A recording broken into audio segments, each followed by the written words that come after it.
live Premier League football than anyone else. 5 Live's Premier League Sunday with Steve Crossman.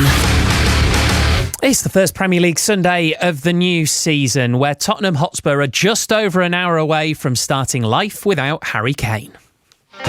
Gets a low cross in dangerously, and it's sacked home by Harry Kane on his full league debut finally. There's no doubt he's one of the greats of this football club, and that doesn't change. I'm only new in the building, mate, but I think it's fairly evident Harry Kane will always be one of the greats of this football club. Kane, and there's the moment for Harry Kane. That's the record-breaking goal. His 267th goal for the club, surpassing the total set by the great Jimmy Greaves. Kane scores for Tottenham against Arsenal in the grand manner, and he's away. He's pulled up his mask.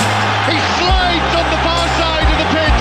Tottenham players are all over him. He's been so loyal to Tottenham, so brilliant for Tottenham. I don't think any Tottenham fan could complain if he said, done my time, I've got to look elsewhere now. Unless something unforeseen happens, we move forward without Harry. Tottenham have confirmed the appointment of Ange Postecoglou as their new head coach, having just won the domestic treble with Celtic. Son's on a hat-trick. Son with the hat-trick. Laid off and rolled in by Kulusevski. At the end of every season, I'm spent. Richarlison bouncing header. He's scored. Keep thinking this will be the one. Leicester City playmaker James Maddison could be the first signing of Ange Postecoglou's time in charge of Spurs. Into the area, Maddison, goal! Yes! James Maddison open to scoring! Leicester have the lead! Porro unmarked in the penalty area. Porro hammers the ball in. Porro scores his first goal for Tottenham Hotspur. He's back on the lid now! Sullivan, he's done it again! That's another super goal! Might fall back towards Son, and Son's goal-scoring streak continues, and it's North London derby delight for Spurs as they lead Arsenal by 3 goals to 0. Spurs post Kane, Brentford sans Tony. Let's find out how Ange Postecoglou and Thomas Frank are piecing those puzzles together. With the team news, we can say good afternoon to Ian Dennis. Good afternoon, Steve. Well, from a Brentford point of view, of course, David Raya, know him. We know that Ivan Toney is suspended out until January. It's a rather settled side for Brentford. But for Ange Postecoglou, the new Tottenham manager, he's giving a debut to 4 players as life after Harry begins here in West London. Vicario is one of that quartet in goal. Lloris hasn't featured at all during pre-season. He will be on his way, I'm sure, between now and September the 1st. Also, we're going to see Destiny Udogie, who's an Italian left-back, making his Spurs debut alongside Mickey van der Ven, a Dutch under-21 international that Spurs have signed from Wolfsburg for just under £35 million. So that's half of the back line. Romero and Emerson Royal make up that defence. Kulusevski, who's now joined permanently, Basuma, Maddison making his debut, Skip, Son the new captain, and Richarlison. Not bad to have Brazil's number 9 as a replacement for Harry Kane. For the home side, well, Mark Flekken makes his debut, the goalkeeper, Dutch international signed from Freiburg.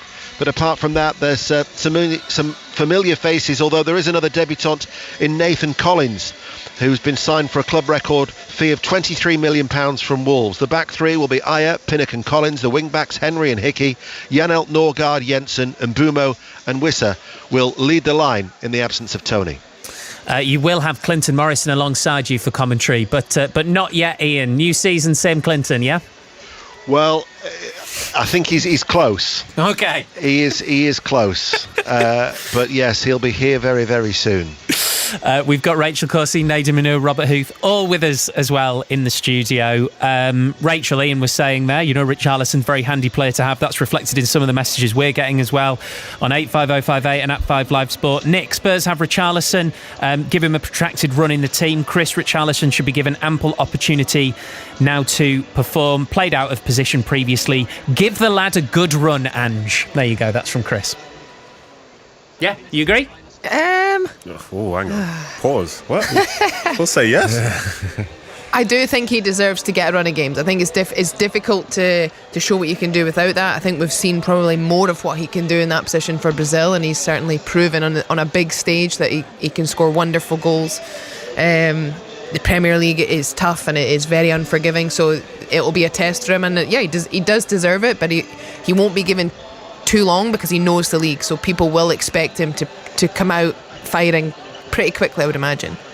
Yeah, I mean, to be fair, he has underperformed since he joined, in my opinion, in terms of both performance and in terms of goals. I think he's been poor. I know it's difficult to compare yourself to Harry Kane. You know, you might not get the full 90 minutes, but you know, you kind of know that when you join Tottenham.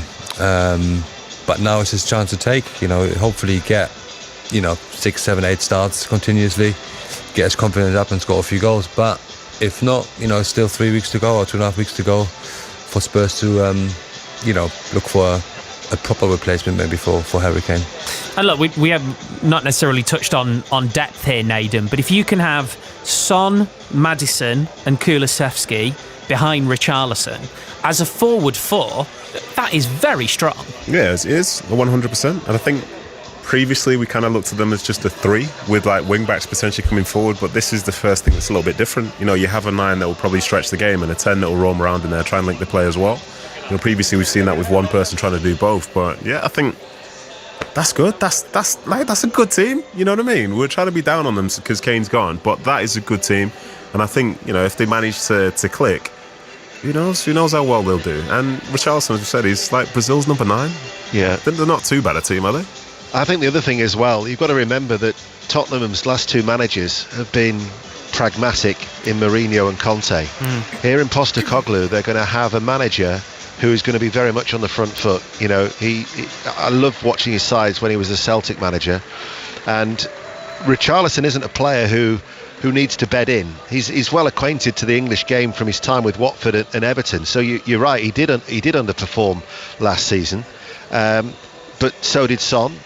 Tottenham didn't hit the heights, but now all of a sudden I think they're going to have a manager who's going to suit, and Tottenham should go back to what we all know the Tottenham way, of the way that they play football. So I think under Postecoglou they'll have a manager who I think Richarlison, Son, Kulusevski can all thrive under. Robert, I'm going to choose my words carefully here, but after Antonio Conte, he is either bigger than the club, bigger than Tottenham Hotspur, or that sort of Tottenham have done well to get him. I think the expectation from Tottenham are quite low now, in terms of they've tried everything and they've gone for Pochettino before Conte and Mourinho. I think it's a nice fit from both sides. It's a step up for Ange to go to Tottenham, manage in the Premier League. I think he said himself he's more than happy to be there. And from Tottenham, it's the pressure's off on the manager a little bit in terms of you just mentioned Conte and Mourinho. They were expecting Tottenham to win something, almost proven winners. They've done it anywhere where they've been before. The pressure on the team, the pressure on the manager. So now the pressure is a little bit off for on both sides really. Kane's gone, like we've mentioned more than once. He's gone to Bayern, hasn't he? No. Yeah. So it's a nice fit. I think it's but doing well. Just to sort of think a little bit out of the box, something a bit different. I'm not saying that's the case, Nadim. I didn't say you were. I just it's a very interesting question. Some might call it a grenade, but I know exactly where you're coming from. Yeah, I don't know. I think managers have to be feeling themselves anyway, don't they? You know what I mean? To an extent. Yeah, and he's come from Celtic, who were winning a lot of games and a lot of trophies up there. So for him to leave, he's leaving thinking, I'm a good manager. I've won things. I've managed the pressure of like being the manager of Celtic. I can go to the Premier League and I can be successful. If he didn't think that, I don't think he'd be seeking the position as such. And we talk about Conte's and Mourinho's and all that stuff, and they obviously fell short. But then they fell short in a time where there were a few other teams that were just in a better moment as well. When you're looking at like the Cities, Liverpool for a few seasons, Arsenal's and all sorts. So even Chelsea. So I'm not 100% thinking there's a manager there who's just happy to be there as such, because I don't think that's the case. Because if he was just happy to be somewhere, would he not be happy to be in Scotland winning everything pretty much all the time? I think as well, there's a perception he's come to Spurs, and people just think, oh well, yeah, he was in Scotland, and there's a lot of people from the outside look at that and just think it was easy for him. But see, to be fair, when he went to Scotland, when he first moved, there was a similar feeling. He was scrutinised a lot. A lot of people were like, who is this person? Why have we taken him? Like he took a lot of criticism, and it's not probably too dissimilar to when things all materialised and went through at Spurs, and there was a similar element of that feeling. And I think he's someone who, I actually think he almost enjoys that, because I think he does have the self-belief and he has his way. And there's been loads of interesting things that I've heard about him over time, even just how he manages players. He has a very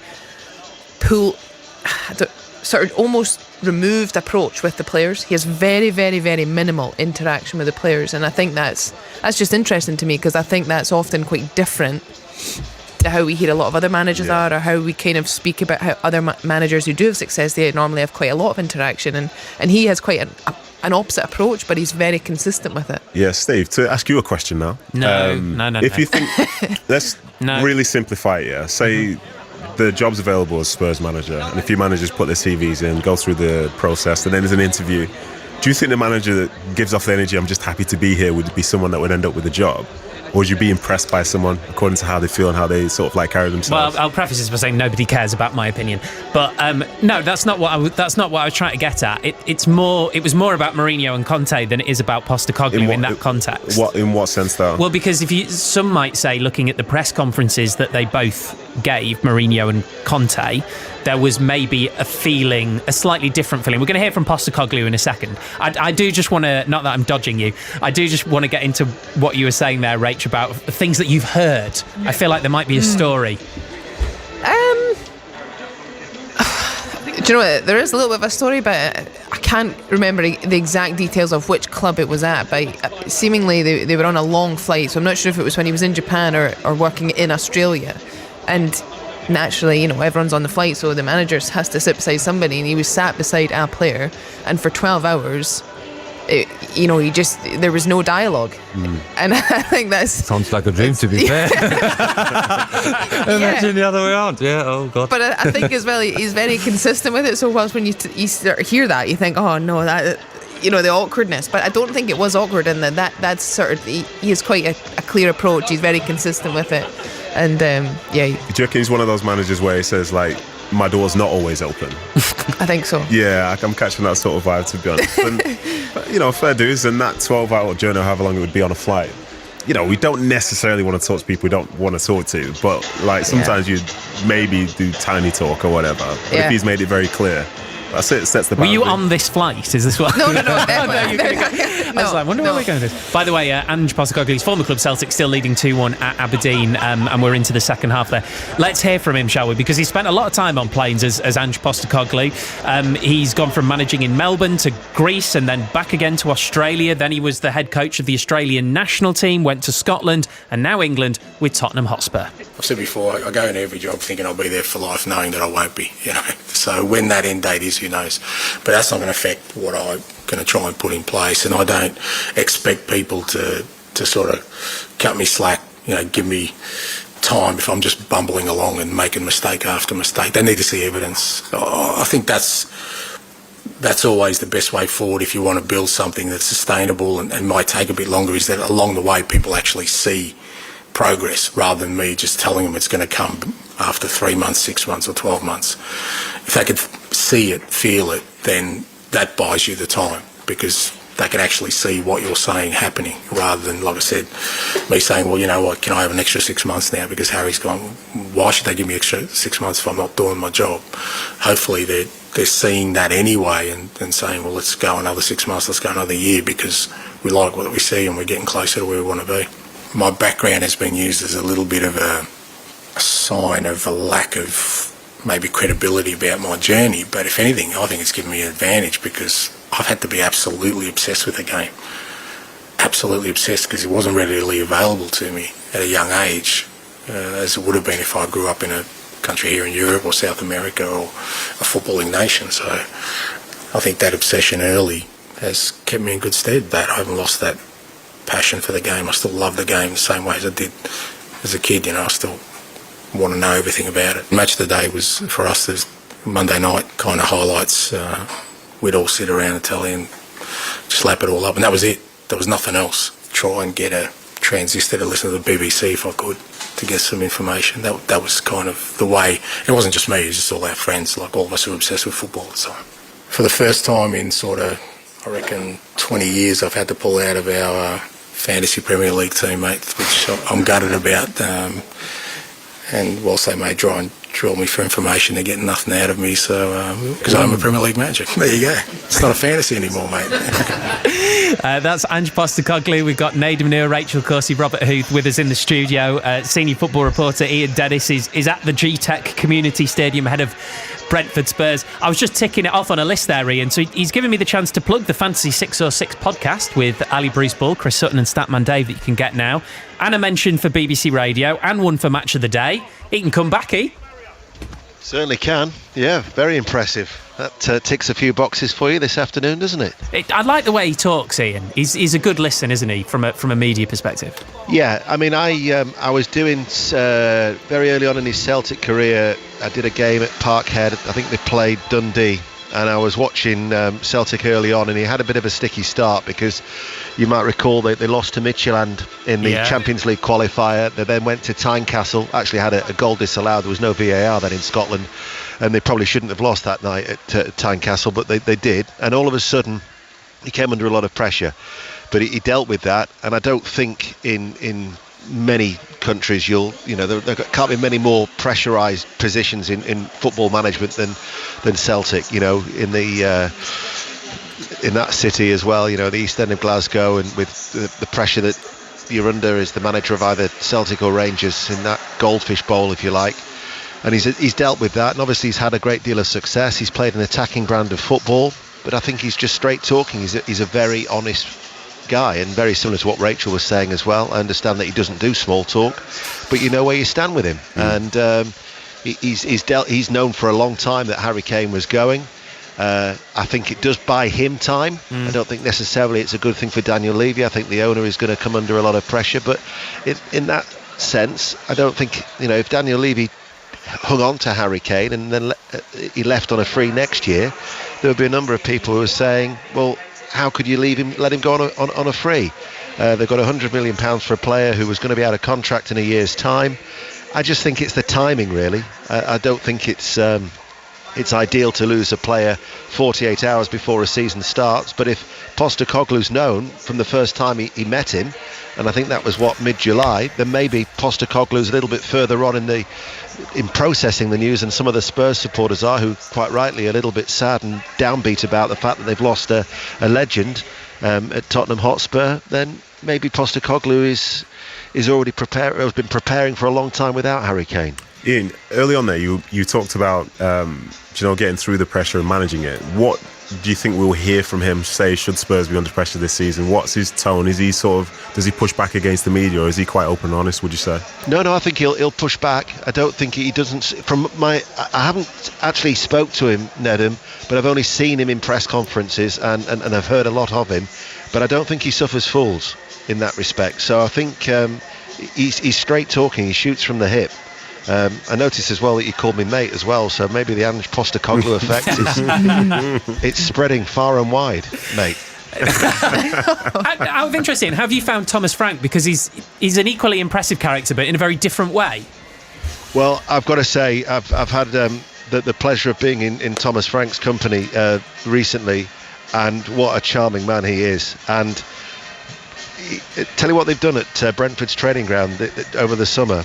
And you're going to have to pull me up on whether I've said this right. It's either paddle or padel, but it's a form of.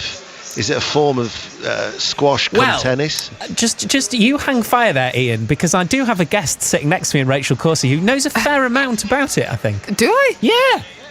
Well, can you help me with the pronunciation? Is it paddle or padel? Well, I call it paddle, but now I'm thinking maybe I'm just lacking culture, because I think padel comes because is it not Spain who are correct? So I think they probably say padel, which maybe we should be saying too, but I always go with paddle, so Yeah. I'm with you, Ian. Well, Thomas goes with paddle, and then I hadn't heard, it passed me by this, but supposedly Pep Guardiola, Jurgen Klopp, they're all playing it. Oh yeah. And so one of Thomas Frank's main priorities this summer was he, as well as, obviously they've made a few acquisitions, but he said he wants a paddle court at the training ground. So they've invested in this, and I'm led to believe he's meant to be very, very good at it as well. So, yeah. Well, they built one, Ian, at Liverpool's new training ground specifically so that Pep Lijnders and Jurgen Klopp could play it together. So Yeah. it's obviously a big deal. We should have a game. There's some courts in Wilmslow, Ian. If you want to go, I'm more than happy. It actually is great to play. There we It's go. great Come on, to play. Rach. I'll be a doubles partner if anyone's needed. Well, I tell you what, I'd be up for that, because I'm not very good at tennis, Right. because you have to chase it. But here, I think badminton I'm all right because I've got a long reach. So I don't think I'd have to move very far with this. So I'm up for a game. You're listening to 5 Live Paddle with Ian Dennis, Nadia Manu, Robert. No, because your other half is a racket sport expert. She's a professional squash player, yeah. Exactly. Yes. So this is why I was expecting you would give us some of the racket sport. Yeah, and to be fair, it ruins racket sports for me because I can't play anything without being over competitive, and obviously she's much better than I am. Well, she's banned. I will play with you and either Nadem or Robert. Yeah, I've got good reach. There we go. There you go. Bit of reach. There you go. That's a paddle contest that's coming up soon. Right, Thomas Frank's going to save us from this because we're going to hear from him now on his expectations this season. You never know what you're going into. You have no clue. Basically, just like life, you don't know what's going to happen tomorrow. Of course, you have a little bit of idea where we are. I am very, very confident that we will have a fine season. How fine? That I don't know. I think we have a strong squad. I think we have a great culture, and I really, really hope that we will really attack the league again and continue to be an asset to the Premier League. Strong belief of that, but how good? I don't know, but we will try very, very, very hard. Last year we had the second lowest budget, so it was basically a miracle what we did. This year, probably not the second lowest, I don't know exactly where we are, but probably still in the bottom, whatever, third or less than that. Definitely in the bottom. I think Premier League is getting more and more competitive, but I would say top 6 plus the 3 clubs, they are, running a little bit away from the rest of us. And the rest 11 is very, very tight. But we hope that we can progress. We hope we can add layers. We hope that we can do more. And you know that we've never been satisfied with just staying in the Premier League or just surviving. We like to be an asset for the Premier League. But as a minimum criteria, to stay in the Premier League would be unbelievably successful. That's Thomas Frank. I think most people, well, probably everybody would agree, Nadem, that they are an asset to the Premier League. But, we could talk about Ivan Toney, we could talk about David Raya. Is Thomas Frank the asset that Brentford need to hold on to most of all? That is a good question, my friend. He's clearly not struggling, getting them up and then creating this team that exists now, which people don't even really have them in the conversation to go down. Well, in my experience anyway, but then from their side, he's still addressing it now. We just want to have an unbelievable season, stay in the league. So he is staying grounded with it. He's not getting ahead of himself. He understands the club, understands the players, understands the way that they work. So I think this is the Thomas Frank era, isn't it? He's quite clever, isn't he, with what he says. He keeps the expectation down. The fans don't get too excited or too down when they lose or win. It's that sort of middle ground, isn't it? Do you think he'll be like, say, you won the league with Leicester, didn't you? Yeah. At the start of the season, I imagine you're talking about, getting to the 40 points. Yep. But then after the 40 points, it's like, well, the next target. I wouldn't be surprised if that's the way that they're thinking. I think that's a great way to be. Yeah, I agree. You adjust your targets once you've reached them. Never set the bar too high. Just keep the boys hungry and fighting for it. But yeah, it's a good fit for them. Yeah. He's already, I think, Rachel, probably the kind of manager that lots of Premier League clubs will look at. He was linked with Leicester, I remember last season when Brendan Rodgers went. Is he the one they really need to hang on to? I would say yes. And equally, I think he probably knows this himself, but what he has at Brentford and sort of the community, the club, I think also he enjoys being there. So I do also think, yes, the club want to hold on to him, but I also I think you can tell, he probably wants a few more players, a little bit more money. But I also think he knows that he's at a good opportunity there, and there's sort of that unity within them, and he probably feels he has the leverage to kind of see how he feels and express those things, and that you can move on, but that doesn't always come with you. Yeah, and they play very sort of methodical, don't they? The recruitment is a bit like Moneyball. They recruit players like that. So I think it's kind of all falls into one place. If he was to go somewhere else, I know many other Premier League clubs recruit differently. It might not be to the stars. So I think it's a great fit for both at the moment. Obviously, the better they get, people will, be showing a bit more interest into Frank. But at the moment, he's doing well. See how they do this year. Yeah, I've got to say, I agree with Rachel. I think sometimes people, like managers specifically, get told that they're lacking ambition if they're not looking to go to this club, that club, and so on and so forth. But there's job satisfaction. If you find a place where you're happy, you understand it, you've got good people around you, being paid well. What's the big desire to go and leave? He's already amongst 20 managers in England who are at the highest level. Think how many would dream of being in that position. So I'm all for managers who are happy wherever they are, even if it doesn't necessarily meet the ambition of the general public, who believe that you should always be aspiring to climb this theoretical totem pole, in my opinion.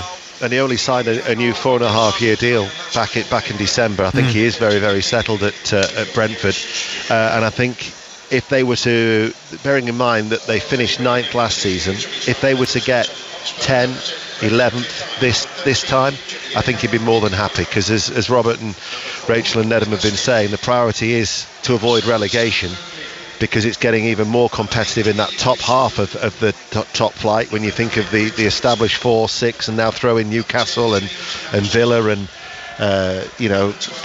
clubs like Chelsea are going to improve this year. So to get back into that top half this time would be one hell of an achievement, bearing in mind that last season he improved them by 13 points. Rachel, Aberdeen have just gone very, very close. Yeah, they have. They've played well, to be fair. I think it's been quite an open game, given how they started last weekend. Obviously, a disappointing draw, I think, would be how the fans would sum it up. But it's, a good opportunity for Clucks now, just on his right foot, off the left-hand side. He's very, very talented. Great to have him on a permanent deal, but sadly goes by the post. She does it all. It's amazing. It's still Aberdeen 1, Celtic 2, and if you're wondering why Rachel Corsie is also reporting for us on the match, is because unfortunately our reporter Gavin Wallace had a puncture on the motorway. So Gavin, if you're listening to us on the radio, take your time. Don't be trying to go too fast. We will hear from you when we hear from you. Speaking of which, good afternoon, Clinton Morrison. Afternoon. You've had a day, haven't you? Yeah, I'm not coming back to Brentford. It's rubbish. London, come on, what's happened? What's happened? Why they shut all the roads there? It says turn right, you're here, I'm going in, and then it takes another half an hour to get round, and I've lost my head. But it's a nice stadium, and I'm ready to roll. Are the tube tracks this weekend? Pardon? Tube strikes this weekend, though. What's going on? I thought you were one of the people. Mate. But that's why I don't live in London anymore. That's why I'm out of it. I don't like London. But you know what? I'm happy. I'm on the radio with you lot. I've got George and I've got Deno here. So it was nice to see him. So I'm happy. Let's go. Happy new season, Clinton, eh? Yeah, but let's see your jokes, Crossy, because I'll send Nathan on to you, and I know Nathan can deal with you.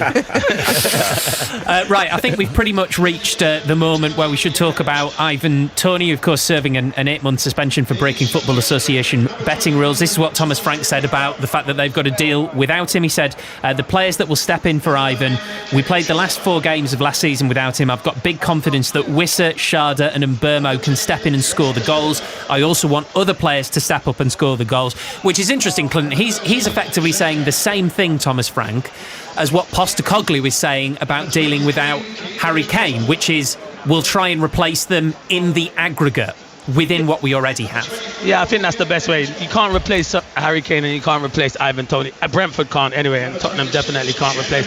So you have to spread the goals out. This, I've seen a bit of him in pre-season, looked a bit sharp, but then the main man for me is Mbermo. If he can get it right and start filling that void left by Toney, which is going to be really difficult. But you are right, the front three, Sharda as well. He's got great pace, but his finishing is not the best. But as I said, he's new to the Premier League. It's going to take a bit of time, but he'll get the game time, definitely until January. But it's a big season for Brentford because I think Tony's their talisman and everything goes for him. Even when he's defending corners, he's the first one, he's talking, he's the captain, he's the leader. So it's going to be a huge blow, but as Thomas Frank said, the others have to step up to the mark. Tony's name has come up quite a lot, Clinton, on 85058 when we've been talking about Tottenham and whether or not they do need to go into the transfer market. Adam says we've got to try and bring in Ivan Toney despite his ban. He's got great stats, very similar attributes to Kane. He can slot straight in when he's available in January. Well, I suppose the point would be there. Wait till January. Yeah, wait till. I've said it all along. Tottenham should go and get Ivan Toney. He's not Harry Kane, but he's the nearest thing towards Harry Kane. The way he plays, the links to play, and he can score goals. But no one's Harry Kane, and we all know that Harry Kane's one of the best there is. But Ivan Toney's a top striker. I think if he goes to Tottenham, it'd suit them down to the ground. So if I'm Tottenham and I can get him before even the window shuts, I'll make a bid. But if not, I'll wait till January. But they're going to need goals, and it's going to be a big season for Richarlison. He was unhappy and moody last year. He wasn't getting opportunities. It's his time. He's going to get opportunities. He has to grasp it now, Crossy. I want to also talk to the centre-backs that are surrounding me in the room today. Not that Ian and Clinton can't come in on this, more the merrier. But I'm very interested to know how quickly you guys make your minds up about a new goalkeeper. Because Brentford have got Flecken on debut, Spurs have got Vicario on debut. Do you never know until the season kicks off, Rachel? And how quickly do you decide on them? No, I think it depends. I think sometimes you get just a natural feel, and you kind of get an instinctive feel anyway as soon as you've been on the training pitch together, I would say. And yeah, I wouldn't say it's a risk, but there is a possibility that it doesn't quite all fit naturally right away. It might take a little bit of work. Sometimes you know quite quickly just that how you can work together. That communication is always the key thing. So I think, that will be the biggest challenge for both right from the start. I would agree with that. I think communication is key. And then just their tendencies. I think the way they play in the first game won't necessarily be the best that they'll ever play either, because they need to get comfortable with the back four, with the other players as well. But yeah, little things like, do they want to come out from crosses? Do they live on their line, or will they come and try and help you out and sweep up and things like that? And those little tendencies, you've probably seen them in training already, and you've then seen them in pre-season, so you won't be surprised by anything that, say, goes on in a game. And obviously there's an element of nervousness or whatever in a real match situation, but they've been brought in for a reason, and it's not to fundamentally change the way that both teams play. So I imagine they'll be fine. And most goalies that I've played with, they're like, lo and behold, they're really good because they're playing Premier League anyway. You know what I mean? Yeah, no, I agree. I think sort of first game, you have a chat with your goalkeeper, with your back four, of what expected. Like I always had keepers, Peter Cech, for instance. He always said, if the ball comes in the box, I come for the crosses. Dream come true. Exactly. Or at Casper, where it was a little bit the opposite, where I said, I'd like to take charge, unless it's in the 6-yard box, you take control. So these sort of just little things to help you get through the games. But like I said, they're playing for a Premier League club. They'll be all right. They'll be fine. Yeah. So you've decided in pre-season then almost? You can... Right, so maybe I'm way off the mark here again. Again, it wouldn't be the first time. But when players come in to train, you can kind of see who they are quite quickly. And it's not to say that they're under immense pressure to impress in that first few days, but it's hard to not notice the new guy, to see the stuff that they're doing. It's like, ooh, that was good. Carries himself well, or carry themselves well. Oh, he's good on the ball. Oh yeah, he's made a good decision. He comes out there, reads the game really well, really good shot stopper. Like, your idea of them and most of your teammates tends to come from the work you do, which is away from the TV screens more often than not. So you can sense straight away whether someone's gonna, potentially whether it could be like a training player or a game player, or whether just a really good player. So I wouldn't necessarily be thinking, let's see how they react in this match situation, because you would have had so many reps with them. And as I think the guys would say, there's certain training sessions which are designed to put you under pressure. When it's like a 6v4 against you or something, or an 8v4, what's the communication like? What's their tendency? Do they come out? Are they loud? And yeah, you set the relationship so that you can actually try and perform well on the weekend. And without that stuff during the week, then I think the weekend's and the new players tend to do their research on the new team. Yeah, you need to, don't you? As well as that, especially as a keeper. If you play a high line, you're not going to stick on your goal line, are you? These sort of things. So there's, these days games has moved on, in terms of you watch games and prepare yourself. So I'm sure it'll be fun. Jose Mourinho, Robert, used to say something. What did he say about Cech? It was like he's worth 20 points a season or something like that. So this is a big day to get to see these two for the first time. Yeah, I mean, 20 points a season is not bad, is it? It was something like that. It was very much off the top of my head. You remember when you interviewed Schweinsteiger? Was it last season or the season before? I can't remember, but yes. He said the best players ever played with? Neuer. Manuel Neuer. You know what I mean? Because a goalkeeper can have that sort of like effect. You think about all the great players that he's played with in that time, but that's the one that made the biggest change. And it's not to say that any of these goalkeepers need to be that, but as long as they can continue with what was there before, or try and work on their strengths within that team setup, then it can make a big difference. They need to save an unsavable shot on there every now and then, just to you know what I mean, the ones that you think, oh, it's going to go in, and this save one, you're like, yeah, and you go, nice one, mate. Yeah, nice that's one. my guy. That's my goalie. There you go. That's why you play for my team. Yeah. But yeah, I mean, 20 points is a lot, but they do obviously a good keeper make a big difference. Just for things like that where one-on-one situation, they just got that little bit of extra standing up a bit longer, making the striker make an earlier decision. So yeah, obviously the better the keeper, the more chance of success you have. So we've got Brentford Tottenham on the way, full commentary in just under half an hour's time. We've been talking a lot about how Spurs replace Harry Kane. We can hear from Kane himself because he's just been speaking to the media in Germany. I've always said in my career I've wanted to keep improving, keep pushing myself to my limits and see how far that can take me, and ultimately I wanted to be playing at the highest level. I wanted to be playing in the Champions League. I wanted to be fighting for titles every year.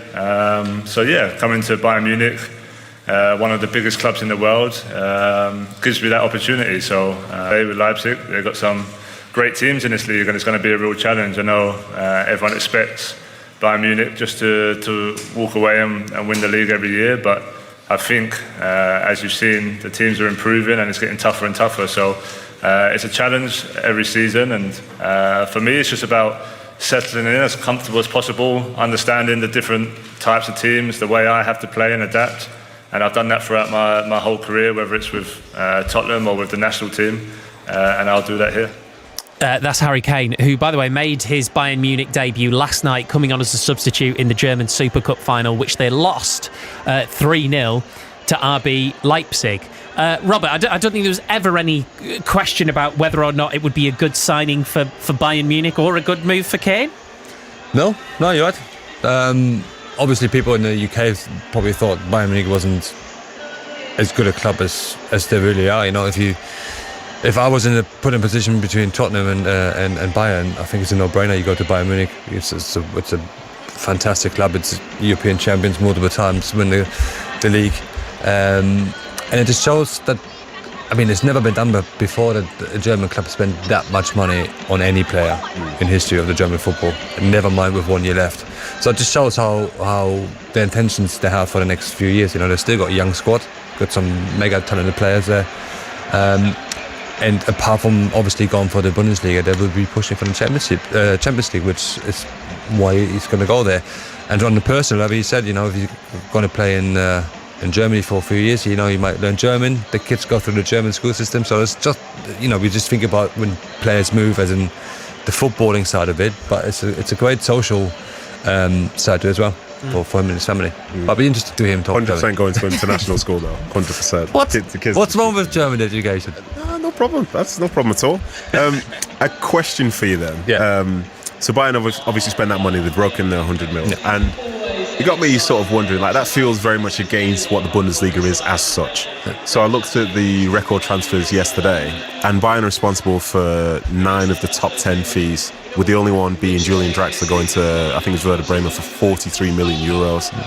Do you think in our lifetime we'll see another team break 100 million from the Bundesliga, or is it only Bayern's world that can do that? Yeah, realistically it's Bayern, yeah. And how can they afford to do that when it seems like the models elsewhere are so different? Yeah, they're the biggest club in Germany. They've got some, obviously some outside income as well as the TV rights and so on in the stadium, but it's a very, very wealthy club. How they work the finances, who knows? But obviously they must not have a clever way of doing it. But like I said, I don't think it's going to be done again anytime soon, that they're going to go for that bigger transfer.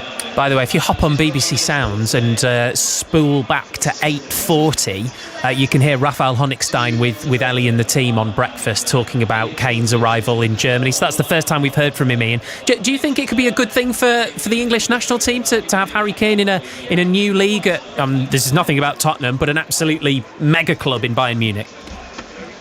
Yeah, I mean, what can you say about Harry Kane that's not already been said? It's not going to be.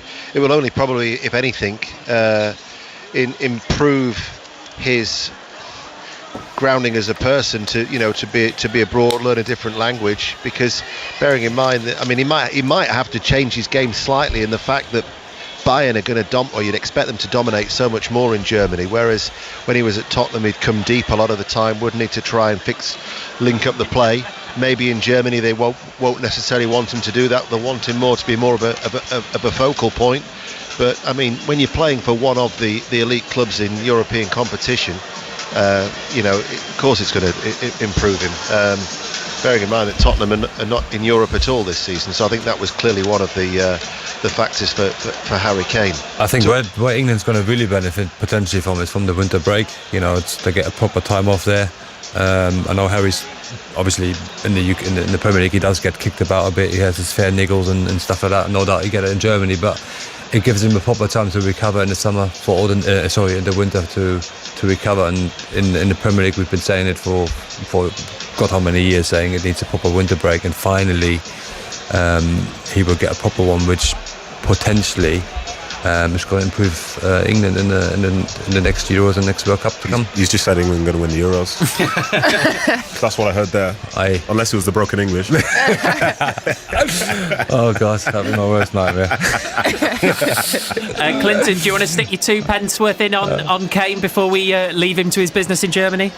Well, what do you want me to say? I love Tottenham, and obviously I was gutted when Harry came, but it was his time to leave. It was his time. I always said this, listen, going to Bayern Munich, it's a huge football club. They're one of the best. He wants to win stuff. I just thought he had the curse last night, because usually Bayern win that Super Cup, and then Harry Kane is on the pitch and they end up losing it. Now I'm only joking. I literally think he'll be a superstar there, and he'll win they'll win a lot of stuff, and he deserves it. What I hear though from people, which makes me laugh, obviously he wants to break this Alan Shearer record, and you know what people think? He's going to go to Bayern Munich for only 2 years. There's absolutely no chance Bayern will let him only be there for 2 years after paying over £100 million for him. So when he does come back, I'll be interested. And I was surprised a team like Man United didn't pay over the odds to try and get Harry Kane, because if you get Harry Kane, it's a winner for me, and it gives you a great chance of maybe challenging for the Premier League. But that might actually have been the worst case scenario for Tottenham had Harry Kane not gone, because obviously then he could have got left on a free, he could have gone anywhere. From a Tottenham fan's point of view, he could have pitched up at Manchester United, he could have pitched up at Chelsea, who knows, whereas now he's at Bayern, and in his heartfelt message to the supporters, he did say this isn't goodbye. And I just wonder as well, we'll never find out from Daniel Levy whether there's a buyback clause. Because they talk about him being such a ferocious negotiator. Has he insisted on a buyback clause for whenever Harry Kane can finish his career at Tottenham Hotspur? Yeah, you're right. Crossy going to Bayern's brilliant. Look, Musiala, Gnabry, Sane, he's going to get chances and he'll score goals. Deno made a great point. At Tottenham, he had to drop deep to make things happen, because there weren't many good midfielders that could create stuff for him. There at Bayern Munich, he's got all the players behind him that could create stuff. He'll score bundles of goals. He'll be a legend out there, without a shadow of doubt. The other thing, Steve, as well, if you look, and everyone talks about his goals, I looked at his assists, because they've been so reliant on Kane. And so 435 appearances, 280 goals, 60 assists. So what you're saying is Harry Kane has been involved in 340 goals in 435 appearances for Tottenham Hotspur. That is an example of the void that they are going to miss through Harry Kane. And we'll find out in just under 20 minutes' time how they get on with filling that void, at least for the first game of the new season there at Brentford. Full commentary at 2 o'clock. Ian, Clinton, thank you for the time being. We'll be back with those two ahead of kick-off. Clinton Morrison and Ian Dennis inside the stadium for us. Clinton, one of the big questions about Tottenham that we haven't got to is how are they going to keep goals out at the other end? Yeah, it's going to be difficult. Obviously, they brought in a new centre-half, Van der Veen. He's obviously... I think they needed to strengthen. Romero's a good defender, but he'll be able to... See, I can't talk about defenders because I used to go past them with ease, apart from listen, let me talk. Apart from the two that you got there in the studio, because one was aggressive and one was rapid, could run the 100 metres in about 10 seconds. So trying to beat him in a race was ridiculous. But they needed to strengthen. Romero's he's a hothead. He needs to keep his head this season, because when I look at him, he's a good defender, but he's like a one tackle away from getting a red card. And as I said, it's going to take time for Tottenham. I wanted to ask Wendy because a lot of people are tipping Tottenham not to finish in the top 10, Steve, so I don't know what everyone else thinks. What, really? That's what people think, because you got to realise you've lost 30 goals of Harry Kane. Who else is going to score the goals? I don't believe it, because it's a team I like and I've supported since a youngster, so I'm hoping for European chances, but it's going to be a difficult season, mate. Whereas, Clinton, they might be lacking Ivan Toney, but you look at the rest of this Brentford team and you hear the Brentford fans in the background as well. It's far more settled, isn't it? Most of the names on that team sheet are names we know already. Yeah, definitely, and it's always a hard place to come. First game of the season here. It's a brilliant atmosphere. The atmosphere here is building up brilliantly, but it's always a hard place to come. Thomas Franks is a brilliant manager. He gets the best out of his team. He's clever. Tactically, he gets it spot on. So it's going to be a difficult game for Tottenham. But let me say something, Crossy. I always got the better of Hoofy and Robert Hoof and Nedden. I think the game's starting now, so they can't come back to us. Let's move on. Nonsense. Yeah, the teams are in the tunnel at Brentford. Naden, Rachel, Robert, thank you all very much indeed. Thank you. Lovely to have you with us. Naden Manua, Rachel Corsie and Robert Hoof. Teams in the tunnel at Brentford, so it's time to hand over to your commentary team. Clinton Morrison, who once eased past defenders, but these days he couldn't even ease past our senior football reporter, Ian Dennis. Thank you, Steve. Perfect timing as the two teams take to the field on a pleasant afternoon in West London. Christian Norgard leads out Brentford in the red and white striped shirts and black shorts. He gives a little wave, no doubt, to his family here in the main stand. He was named the new captain back in May. And of course, there's a new captain at Tottenham Hotspur now with Hugo Lloris, who is expected to be moving on. Didn't feature at all during pre-season. And so with the goalkeeper looking at his future elsewhere, Ange Postecoglou has named Son as Tottenham's new captain. There is, of course, the small matter of life without Harry Kane as well, as those Spurs supporters who have made the short trip across the capital from North London to West are just gathered on that far side. I wonder how they will fare for a Tottenham Hotspur side that have been so reliant on Harry Kane, who's been their leading goal scorer for the last 9 seasons. So these are the two teams. Mark Plekken is in goal, Dutch international, making his debut, £11 million from Freiburg, 4-year deal in the summer. Aaron Heidke is at right back, his 100th club career start for the Scottish international. Back three of Ayer, Pinnock and Nathan Collins, club record signing from Wolverhampton Wanderers. Enrico Henry will be the left wing back. Janelt, Norgard and Jensen in the midfield, and with Ivan Toney, who's due to resume training next month. He is going to be back in January, and Bumo and Wissa lead the line in his absence. As for Tottenham Hotspur, Vicario is in goal, the Italian international. It's going to be a back four of Emerson Royal, Christian Romero. Mickey van der Ven makes his debut, Dutch under-21 international, left-sided central defender, and there's also a debutant for the Italian left-back, Destiny Udogie, who they actually signed a year ago from Udinese, but then loaned him back to the Italian club. So the 20-year-old Italian under-21 international makes his debut at left-back. Basuma, Maddison, debut for him, and Skip, Kulusevski, Captain Son, and Richarlison leading the line. Full-time at Pittodrie, Gavin Wallace. Yeah, it finishes Aberdeen 1, Celtic.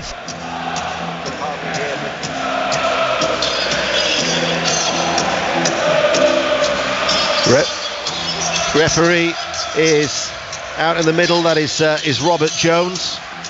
This is one of the most awkward places to get a result in the Premier League from last year's experience. Yeah, you're definitely awkward and the hardest, Deno. It's a difficult place to come and play football. The atmosphere, it's a closed, tight-knit ground. The fans, the Brentford fans are outstanding. So it's going to be a difficult game. Tottenham have to start well. If they don't start well and they give these crowds something to cheer about, it could be a long afternoon for them. Well, James Maddison and Romero were named as vice-captains by Postecoglou. Maddison looks quite vocal out there in the minute, as Son's just having a word with the match officials, Robert Jones. Looks like they're going to form a little bit of a huddle, though Son is actually going to go across. And clap the fans. He's going over, so Son is going to go over with the Spurs players, and the new Tottenham captain takes the Spurs team over to that far side And that is where they are going to get that huddle. They're going to gather very, very close in the corner to the Tottenham travelling support. A real sign of togetherness there. I see Maddison, he was probably leading it. He was saying to Son, let's go over there and let's do it in front of the fans. You want to get the fans on side. Tottenham fans have been disgruntled for the last couple of years and very reliant on Harry Kane. He's moved on now, so now someone else has to step up to the mark. Such was the noise. The full time at Pittodrie, incidentally. Aberdeen 1, Celtic 3. So Celtic joins St Mirren 2 wins out of 2. One of Hearts or Kilmarnock might be able to join them when they get underway at 3 o'clock at Tynecastle. The other game is at Fir Park, Motherwell against Hibs. You're listening to BBC Radio 5 Live. If you're out and about, you can also listen through the BBC Sounds app as well. As at the moment, just looking down there, Robert Jones, the referee's come across. Thomas Frank is also having a word as well. Just wonder if there might be a breakdown in the referee's communication system. I've seen this all the time, Deno. Why don't they check it? I bet they've run out of battery. I think I might have to run and go and get them a battery. Well, don't you go. You might get lost in the London traffic. Again. So there's just a slight delay in proceedings at the moment, although now Robert Jones, with a hop, skip and a jump, runs into the centre circle. There are still a lot of conversations taking place. I notice the TV floor manager is heavily involved. This is the first of 2 commentaries for you today on 5 Live Premier League Sunday.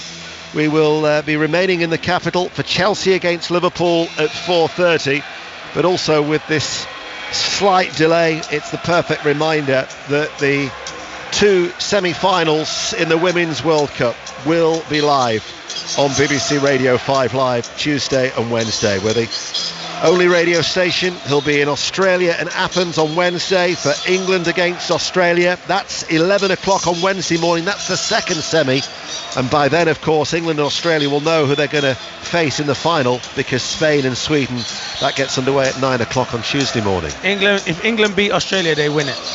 I think Australia are one of the best teams around, and now Sam Kerr's getting back to full fitness. She is the best women's striker for me in the world. So this will be England's hardest game. I thought they were good against Colombia. I thought they were disappointing against Nigeria, but it doesn't matter. That's tournament football. I think they've got a great chance. They beat Australia. I think they'll go on and win it. Well, it was certainly a tense penalty shootout, Australia against France yesterday. They eventually got there at the third time of asking. If you've just tuned in and you're thinking, hold on, why are Clinton and Ian warbling on when it's 3 minutes past 2, and you're thinking we want the game? Well, we're not missing any of the action. There's I can only imagine a slight problem with the referee's communication system, because Robert Jones now is coming across once again.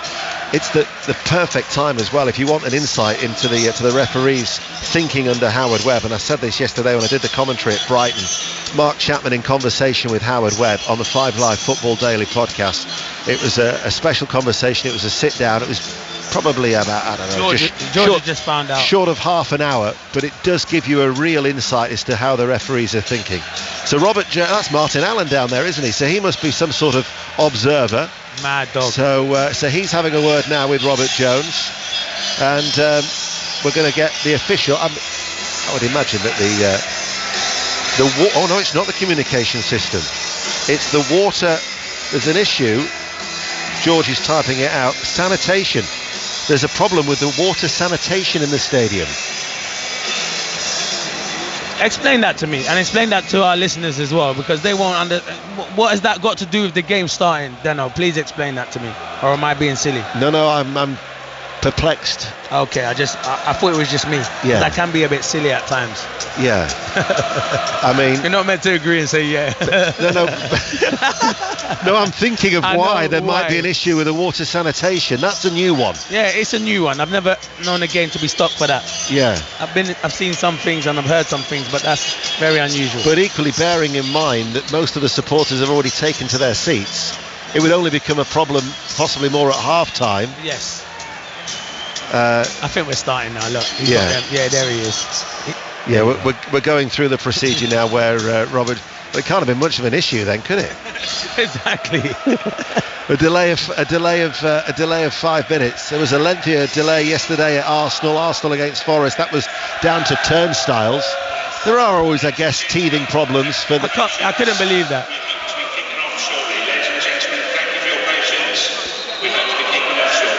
Oh, just told him to be kicking off shortly. Well, we could have gathered that.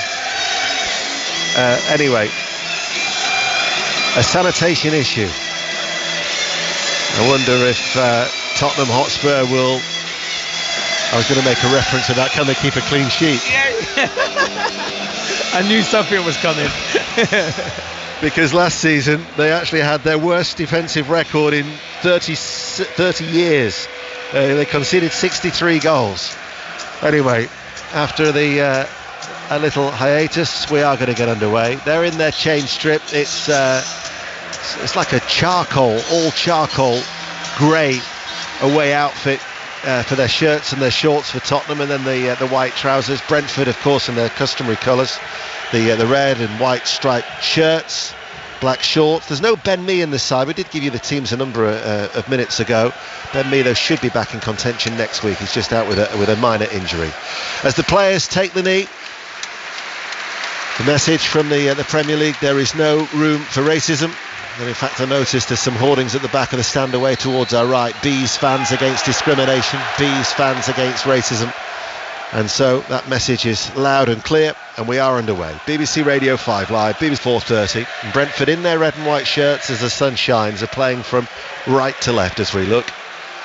Certainly Vicario is a tall keeper. The Italian is 6'4". He'll be tested today by Brentford as Mbumo races after that ball on that far side, and Romero comes across and then just cuts the ball back. Udogie gets it away, the left back for Spurs, and they give it away. And Mbumo, Jensen with the early ball in, and Romero had to cut that one out, and Udogie this time once again will pass the ball across his area and now skip forward. There's an electric pace to the game in these opening 50-60 seconds. This is Hickey now. Hickey for Brentford. Waits and passes the ball back. Pinnock, edge of the centre circle. They were only beaten twice at home last season, Arsenal and Newcastle United. They're the only side actually to do the double over the champions, the treble winners, Manchester City, in the Premier League last season. So Brentford, they had a terrific campaign. If they can get anywhere near where they achieved last year, then Thomas Frank will be delighted with that. As the ball is played back to the keeper, Vicario, he was a little bit slow in releasing it off his left foot. There was one touch off his right, and Whistle was quickly closing him down, and it's been a little bit of an uncertain start for Spurs. Yeah, Vicario, welcome to the Premier League. You're not going to have that much time, and you know Tottenham, I'm looking at them, they want to play out from the back. Deno, he has to be good with his feet. It's standard now, goalkeepers have to be good, and you don't get that much time in the Premier League. Good closing down by Vissa. Guillermo Vicario, 26-year-old Italian, signed from Empoli, 5-year deal. Italian international. He might be unaware that Roberto Mancini has resigned, as that was the breaking news we brought you ahead of kickoff, and now there's been a clash of heads. Romero is one of the players who's down. Hard to see who it's Mbumo who's the other player who's down. So straight away the two physios are on, and of course you can certainly. Well, that was a painful one for Romero, right on the. He's clashed the back of Mbumo's head down at the front of his top of his forehead. Ooh. Hopefully both all right. So another stoppage in play. What would constitute a good season for you for Tottenham Hotspur without Harry Kane? Good question. I'd say finishing in the top 7. Definitely, I feel they need to do it. I know they didn't last season and they had Harry Kane, the 30 goals, but you never know. You can have a season, but I think the manager plays a big part. I like him. I think the manager's good. I think he's a really good manager. I like the way, even though we've been watching it for 3 or 4 minutes and they can't get out of their half, they are trying to get the ball down and play. And you ask most Tottenham fans, they want to see attractive football. They've seen the last few years with Jose Mourinho and Conte and not being attractive football and not getting anywhere. They want to see attractive football, so I think he's the right man to take them forward. This gives you an idea, though, as the treatment continues to Romero and Mbumo. It's good to see both players are sitting up, but they'll have to go through all the protocols regarding concussion as well to make sure that they're okay. But just to give you an indication of the instability at Tottenham in recent seasons, this is the 5th successive season that Spurs have started a new campaign with a different manager. Yeah, that's crazy. Pochettino Mourinho, Nuno Espirito Santo, Conte, and now Postecoglou. Yeah. Hopefully they've got the right man. Can't keep changing managers. You just can't get settled, and that's the same with players as well. So yeah, you need this stable manager, and hopefully they've got the right one. Brentford on their social media have posted, please be aware that we're currently dealing with an issue in relation to the water supply into the stadium, which is affecting all related facilities. We'll provide a further update in due course. Have they paid the water bill? I think that was one of the replies. Yeah, that's one of the replies. That's what I've seen here. But that was the reason why we started 5 minutes late. That's the reason why we're only in the 5th minute, and there will be a little bit of added on time as the two players have gone off the field of play. And Bumo is being walked around on that far side. Romero on this near side. I remember Vertonghen a few years ago. He had bad concussion, didn't he? He carried on, didn't he? He carried on, and then he had to leave the field of play. But Romero looks to be okay. Yeah. And Mbumo's also back on the field of play too. So that's good to see. 0-0, BBC Radio 5 Live. Brentford against Tottenham Hotspur. Here is Basuma over the halfway line. Passes the ball inside to Emerson. Skips ahead of him. Back towards... this is Emerson now with Basuma taking over. Basuma just outside the centre circle. Maddison comes deep. James Maddison, one of 4 debutants in this Tottenham Hotspur starting 11. The other one here is Mickey van der Ven, Dutch under-21 international. I'm told he's very, very quick. Left-sided central defender, can also play at left-back. Plenty of pace. Basuma almost caught there. They keep on luring Brentford in, but they're beating the high press from Brentford, but Norgard was almost close to an interception. Now here is Maddison. Postecoglou arches his back, arms open wide. I think he wanted Maddison to release the ball, but he held on to it. He now finds Skip forward towards Kulusevski on this near side to right. Tottenham Hotspur playing from left to right. And Emerson goes inside. Maddison, no foul from Jensen. Wisser passes the ball back. And now we can see what the feet and the footwork of the other goalkeeper, Mark Flecken, is like in a garish pink goalkeeping outfit away towards our right-hand side. It was a low distribution. Tottenham have won it back. Their new captain, Son, on the far side, strokes the ball back along the ground. Basuma goes short and in field with a square pass towards Maddison. He goes further in field now to Skip. Skip waits. Brentford have got everybody back behind the ball. Yeah, it's hard to break that back down, haven't they? Every player inside the half, inside the Brentford half. Well, now it's Udogie, Richarlison, back to the Tottenham left back, midway through the Brentford half. Romero. You know what I've noticed then? Wait, hold on. Yeah, so you know what I've noticed, and every team's doing it. It's like what Man City did. Fullbacks and Udogie and Royal, they're coming so inside, so they're making it so compact, and then they're trying to free the likes of Kulusevski and Son on the other side. Everyone's doing it now. Yeah. See, look at where Emerson Royal is now. He's playing in centre mid and Skips out here. But that was a feature of Postecoglou at Celtic. There was a game I remember doing, and Anthony Ralston popped up with a goal, and I'm thinking, what's the right back doing popping up with a goal at that? But that's what he does. Here is Maddison, slides it through towards Richarlison. Richarlison, incidentally, I mean, he has been in English football for a while. I mean, his time last season, I think 1 goal, couple of assists, hasn't produced. He underperformed. Definitely, and they pay big money for him, and now he's going to get his opportunity, and he has to take his opportunity, because he doesn't, they'll be in the window in the transfer market for a new striker. He did actually make 18 appearances off the bench, which was the most for Tottenham Hotspur, but he does need to step up a little bit. Found him a little bit sulky at times last season, Richarlison, but now he's got an opportunity to blossom, and Tottenham Hotspur have got maybe something to try and do from a set piece, as Maddison gets the ovation as they get a corner kick to Tottenham Hotspur right in front of that travelling support in that quadrant, that far corner. Spurs playing from left to right. 8 minutes played, and Maddison's going to take this in-swinging corner for Tottenham Hotspur. Son makes a run to the near side of the penalty area, goes over his head, curls almost towards Richarlison, comes out to Kulusevski, waits for the ball to settle, shifts it onto his left foot, headed forward by Van der Ven, and then his header drops wide. A good 2 or 3 yards to the right-hand post, and out for a goal kick to Brentford. 9 minutes played, yet to have a serious chance. You look deep in thought, Clinton. Yeah, because Royale was looking at the bench and saying that Cristian Romero is still struggling with his head and he's throwing his hands up, but he just spoke to Romero and Romero's gone, I'm all right. So I think that, wait till he says something, and he is all right. Look, he just won a header.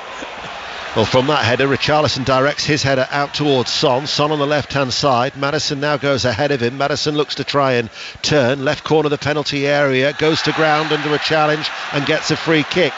And they're going to take it quickly now. Jensen might get a yellow card here because he prevented a quick free kick. They looked to do it and Jensen just stopped him from doing it. I think that what saves him is James Maddison was still on the floor, but right. You're spot on. I've seen a lot of bookings on the weekend. You can't do that.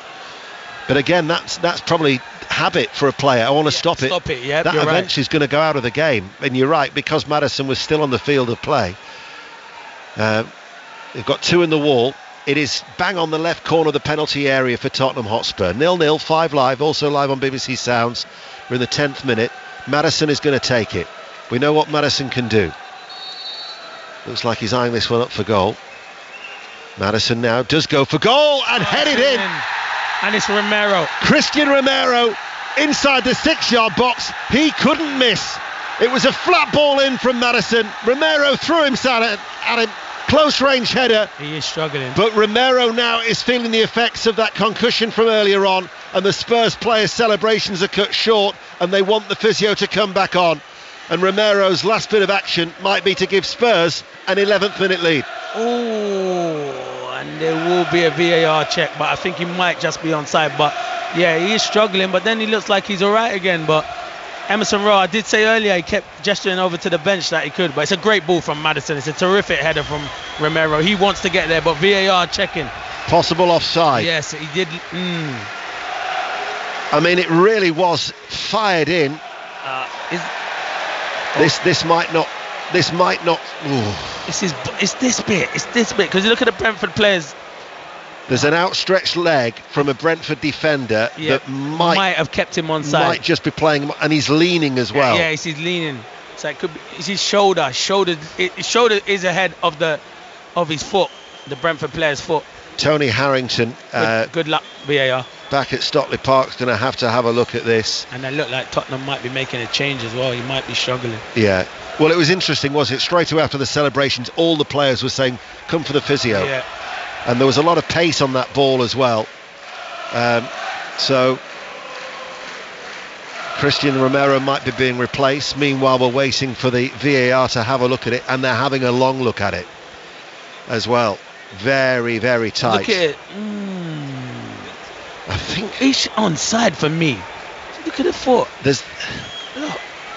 Is it Nathan Collins, the defender? Yeah, it's Collins. It's Collins. It's his right knee that might just be playing Romero onside. Yeah, you're right. This is going to come down to millimetres. But this is taking too long, though, Dano. I know they have to get it right, but this is taking too long. He's onside. Green light. He's onside. He's onside. Goal stands. Goal stands. Goal stands. We know before the referee. The message will be coming through from Tony Harrington, the VAR, to the match official Robert Jones. That was a tight one. But there is confirmation of the whistle from Robert Jones, and the referee points to the centre spot, to the centre circle. The Spurs fans celebrate, and then straight away Cristian Romero is coming off. No, he's saying and he's all right. saying no. No, he's saying he's all right, but the manager's saying no. And the manager's saying no. Look, the manager's telling him to come off. He's saying no. He don't want to come off. Romero is putting the thumbs up. Postecoglou's saying you're coming off. Romero responds by putting 2 thumbs up, and Postecoglou says no, you're still coming off. The thing is that you just cannot afford to take a chance with any head injury. Romero is still pleading with his manager not to remove him, and yet, and there is an embrace. Both hands go on the 2 cheeks of Romero from Postecoglou, and Romero comes off, and Davison Sanchez comes on to replace him. Player welfare is paramount. Yeah, it is important. The manager made the right decision there because he was struggling a few times. And that will go down as a concussion substitute as well for Sanchez to replace Romero. Only his second goal for Tottenham Hotspur, and on his 50th Premier League appearance, although it didn't last long, it was at least a telling one. He's not happy. He's just threw the top down and he's gone down the tunnel. But I think if he goes home and they win 1-0 and he's going to win and goal, he'll be happy. I'm thinking as well with the new protocols this season, I've got a feeling that now that will mean at least a 7-day. Yeah, if it is concussion, it'll mean that he'll be absent for 7 days now. But that'll of course will get tidied up after the game with Ange Postecoglou. Tell you what, we're going to have a lot of additional time in the first half here. You're right. With we had a clash of heads, didn't we? And then we've had the goal celebration, the VAR. It'll all add up. But 15 minutes played.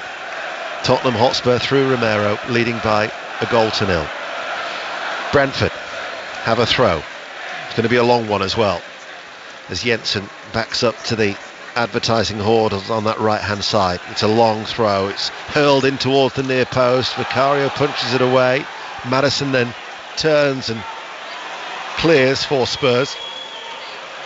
Rico Henry goes back to Flecken, the goalkeeper, back to Rico Henry. Kulusevski pushes towards him, and Mbeumo passes the ball back. Kulusevski leans into Henry, who recovered well to win that second duel against Emerson. Mbeumo tries to release Wissa. Wissa now against Van der Ven. Van der Ven is quick, by the way. Those legs were quickly in full stride to curb the threat. Brentford still have it. Jensen inside to Norgard. Norgard on the stretch. Emerson challenged well. Here is Wissa. He's got a man over and Mbeumo beaten out of the near post by the goalkeeper. Vicario behind for a corner kick. Spurs lead by a 0-0. Good response from Brentford. Yeah, you're right. Van der Ven is quick. He's really quick. But yeah, it was good play there from Brentford. In particular, Wissa. He does well the timing of the pass. Good shot from Mbeumo. Good save from Vicario. Straight at the Italian keeper, but nevertheless it was a good save, firm wrists with both hands to turn the ball behind. Brentford trailing, 16 minutes played.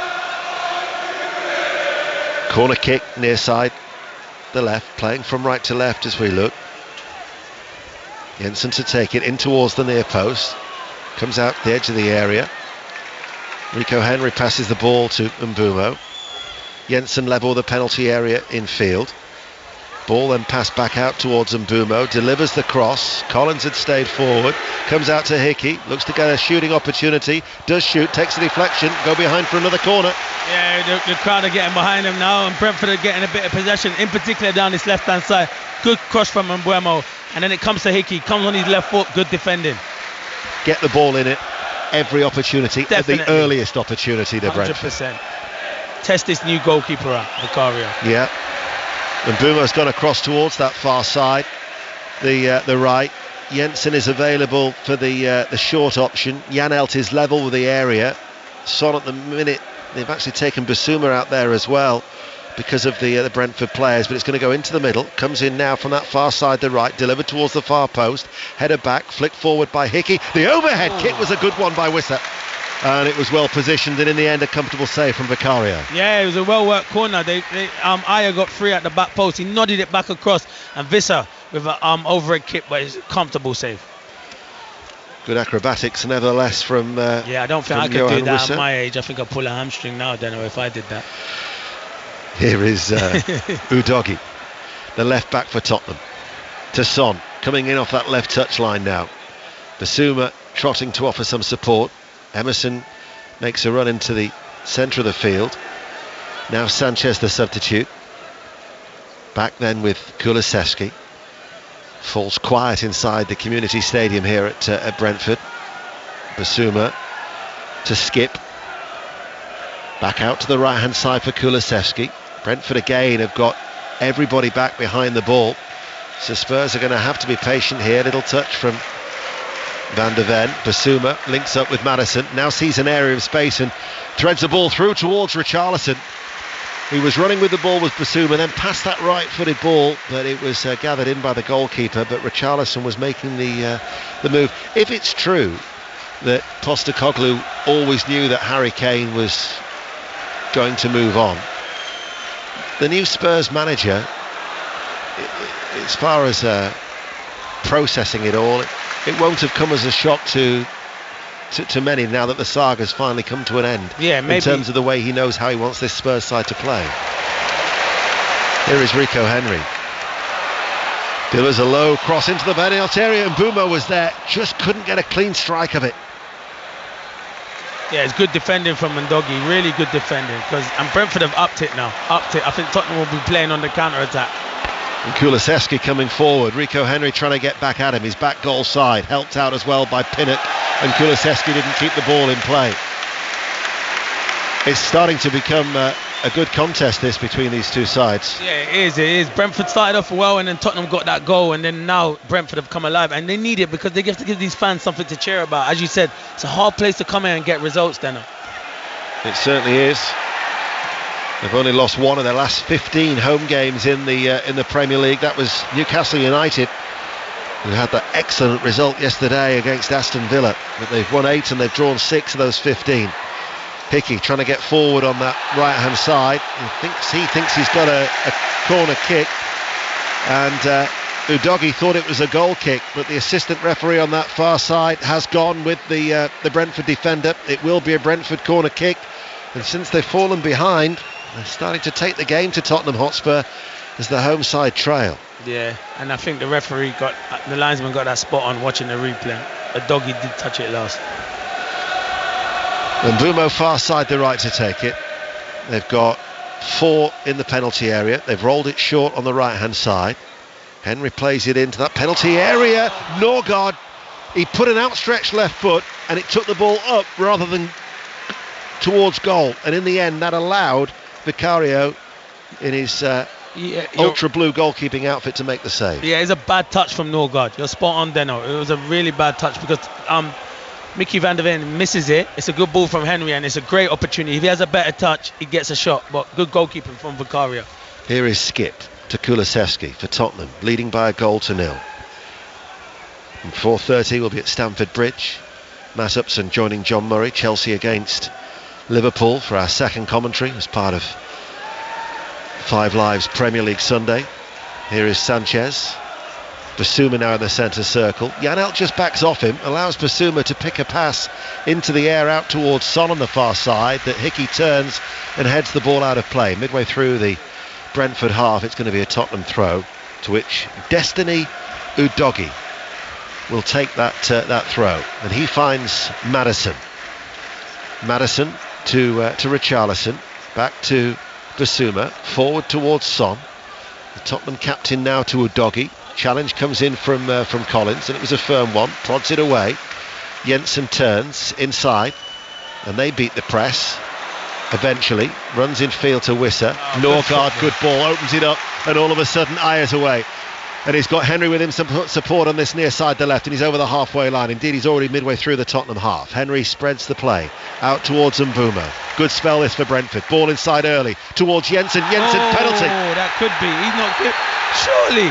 Jensen, he was about to turn and cross, and I think he was clipped by Son, and he goes to ground. If he's beaten the man, why would you go to ground? Why would else you go to ground? Yeah, you're spot on, because he's coming in on his left foot, so VAR will be looking at that. VAR will be having a look. Tony Harrington is going to be called into action once again. VAR did confirm the goal for Romero's header from close range. Jensen is now... He looks quite relaxed. Thomas Frank in the technical area. Yeah, well, he's looking at the 4th official now, thinking, are we going to stop this game? Of course, here is... he hasn't stopped it. Yeah, he's saying they're talking to him, they're looking at it in his ear. Kulusevski to Emerson. Emerson right-hand side with a cross. Hickey onto the chest, gets it away towards Jensen. And now Jensen deliberately hammers the ball out of play so that VAR can now intervene with this stoppage. Yeah, that's what he's done.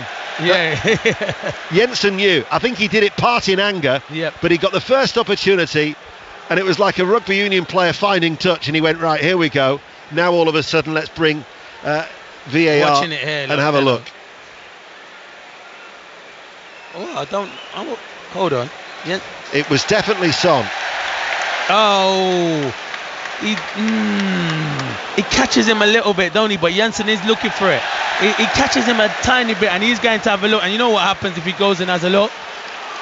Well, Tony Harrington, the VAR, has clearly instructed Robert Jones, the referee, to come across to the monitor. And as Clinton says, this normally means only one thing. If you can see it there, Jensen turns him, and Son is just his trailing leg just catches. His right leg catches it, but I don't think he can lift it though. Deno, I don't think he can lift his foot up there, Son. But there is slight contact. Well, Jensen knew exactly what he was doing. Yeah, he played it by really well. Initiating the VAR as soon as he kicked the ball out of play.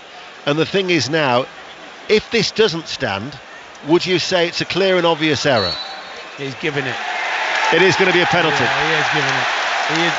There is the slightest of contact. I think it's harsh, but there is contact there.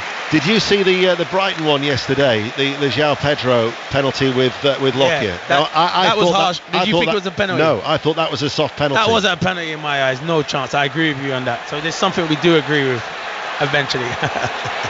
But on this occasion, you see, that wasn't overruled as all penalties are checked, because they clearly didn't feel that one at Brighton yesterday was a clear and obvious error.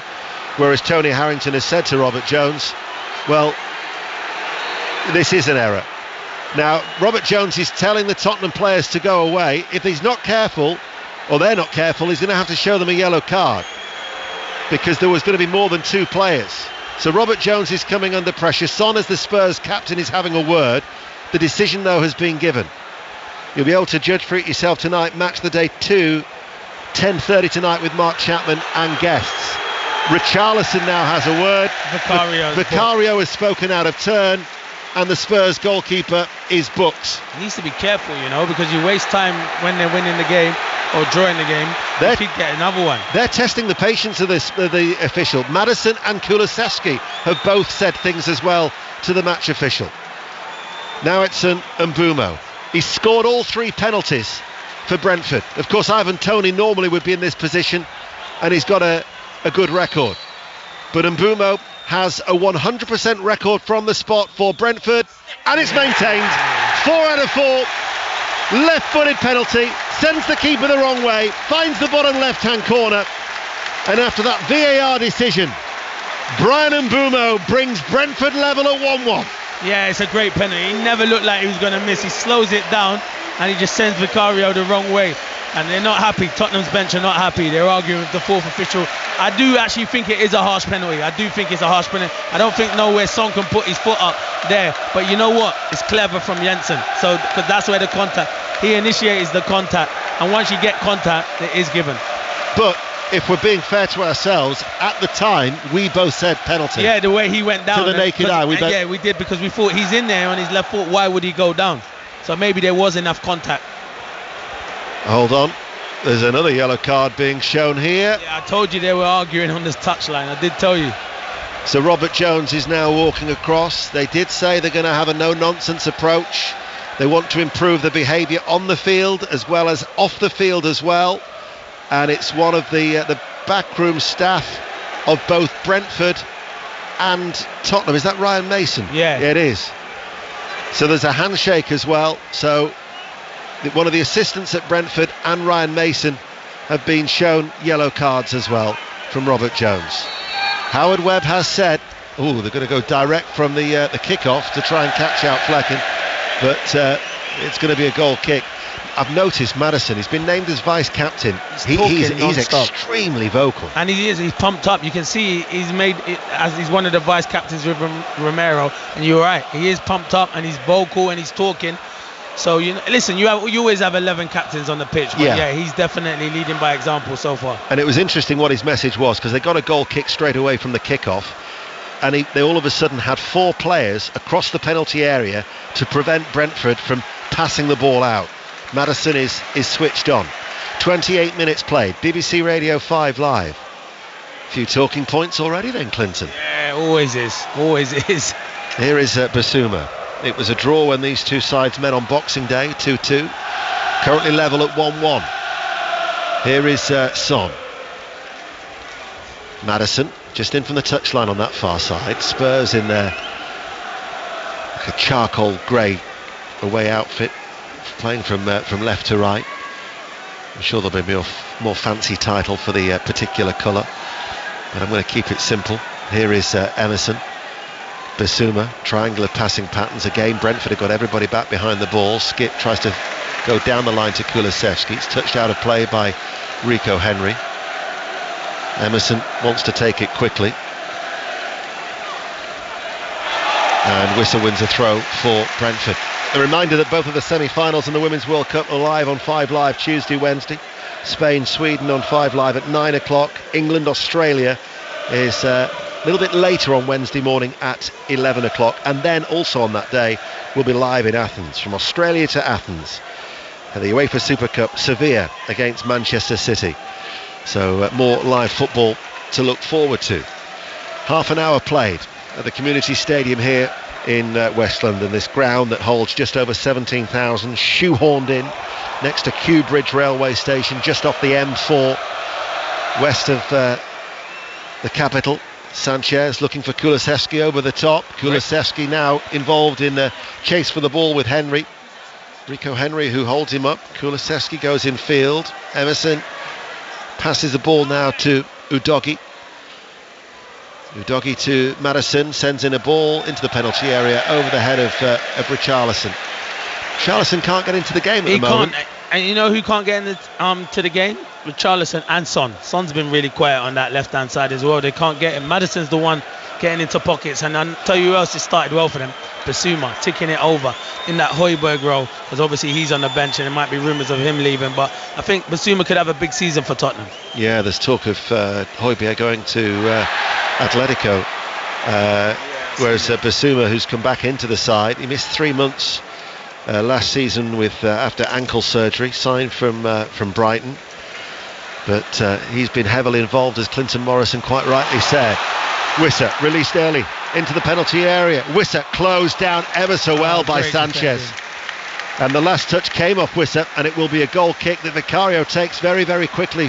That was a good recovery. He gets a lot of criticism last season from the Tottenham fans, but it's brilliant. He's got brilliant recovery pace, Sanchez, and because you think Wissa's in, it was a great tackle. Emerson Rowe made a big mistake, too casual on the ball, and they break Brentford, but great defending from Sanchez. That's the voice of Clinton Morrison, who once had the briefest of loan spells here at Brentford about 11 years ago, didn't With you? Uwe Rosler, it was okay. It wasn't memorable, but it was okay. But it was nice. It's a nice football club, though. It is a really very nice football club. Nice people. Yeah, always give us a lovely welcome here at Brentford in this tidy new stadium. It's less than a mile away from the old Griffin Park, as Sanchez, Emerson, Norgard just tells him to get up. Emerson went to ground far too easily. Ball from Sanchez given away, but he tries to redeem it by winning it back, and then he pushes into the back of Rico Henry, and that challenge on Janelt does indeed produce a free kick for Brentford, and then Robert Jones will just have a friendly talking to the Colombian international. 14 minutes to go to half time. I just looked. Eric Dyer. And I was thinking he must be injured then, Eric Dyer, because he would have slotted into this centre back row. Ball played forward by Vicario. Here is Jensen, quickly challenged by Bissouma, certainly making his presence felt. Jensen tried to wrestle him to the floor. The strength of Bissouma, he just shrugged off that challenge, but then his ball was a little too casual for Kulusevski. It was no chance of Kulusevski getting that. It was about 10 yards behind Dejan Kulusevski, the Swedish international, who after an 18-month loan has now made that a permanent switch from Juventus. 5-year deal, £25 million, 1-1. Here is Wissa. Van der Ven gets a foot into the challenge. Kulusevski now holds off Ayer, who bounced off Kulusevski. Emerson now passes the ball to Mickey Van der Ven. Now with Destiny Udogie, left of the centre circle, in field for Tottenham for Bissouma. Towards Skip early along the ground towards Kulusevski. 12 minutes to go to half time. We're expecting a lot of additional time from the fourth official. Madison looking to try and get Son in round the back. Hickey though stopped the attack. Collins has moved in each of the last 3 summers now, Nathan. Wow. Collins. It's ridiculous, that is. Record signing for Brentford, £23 million from Wolves. And then before that was at Burnley. Yeah.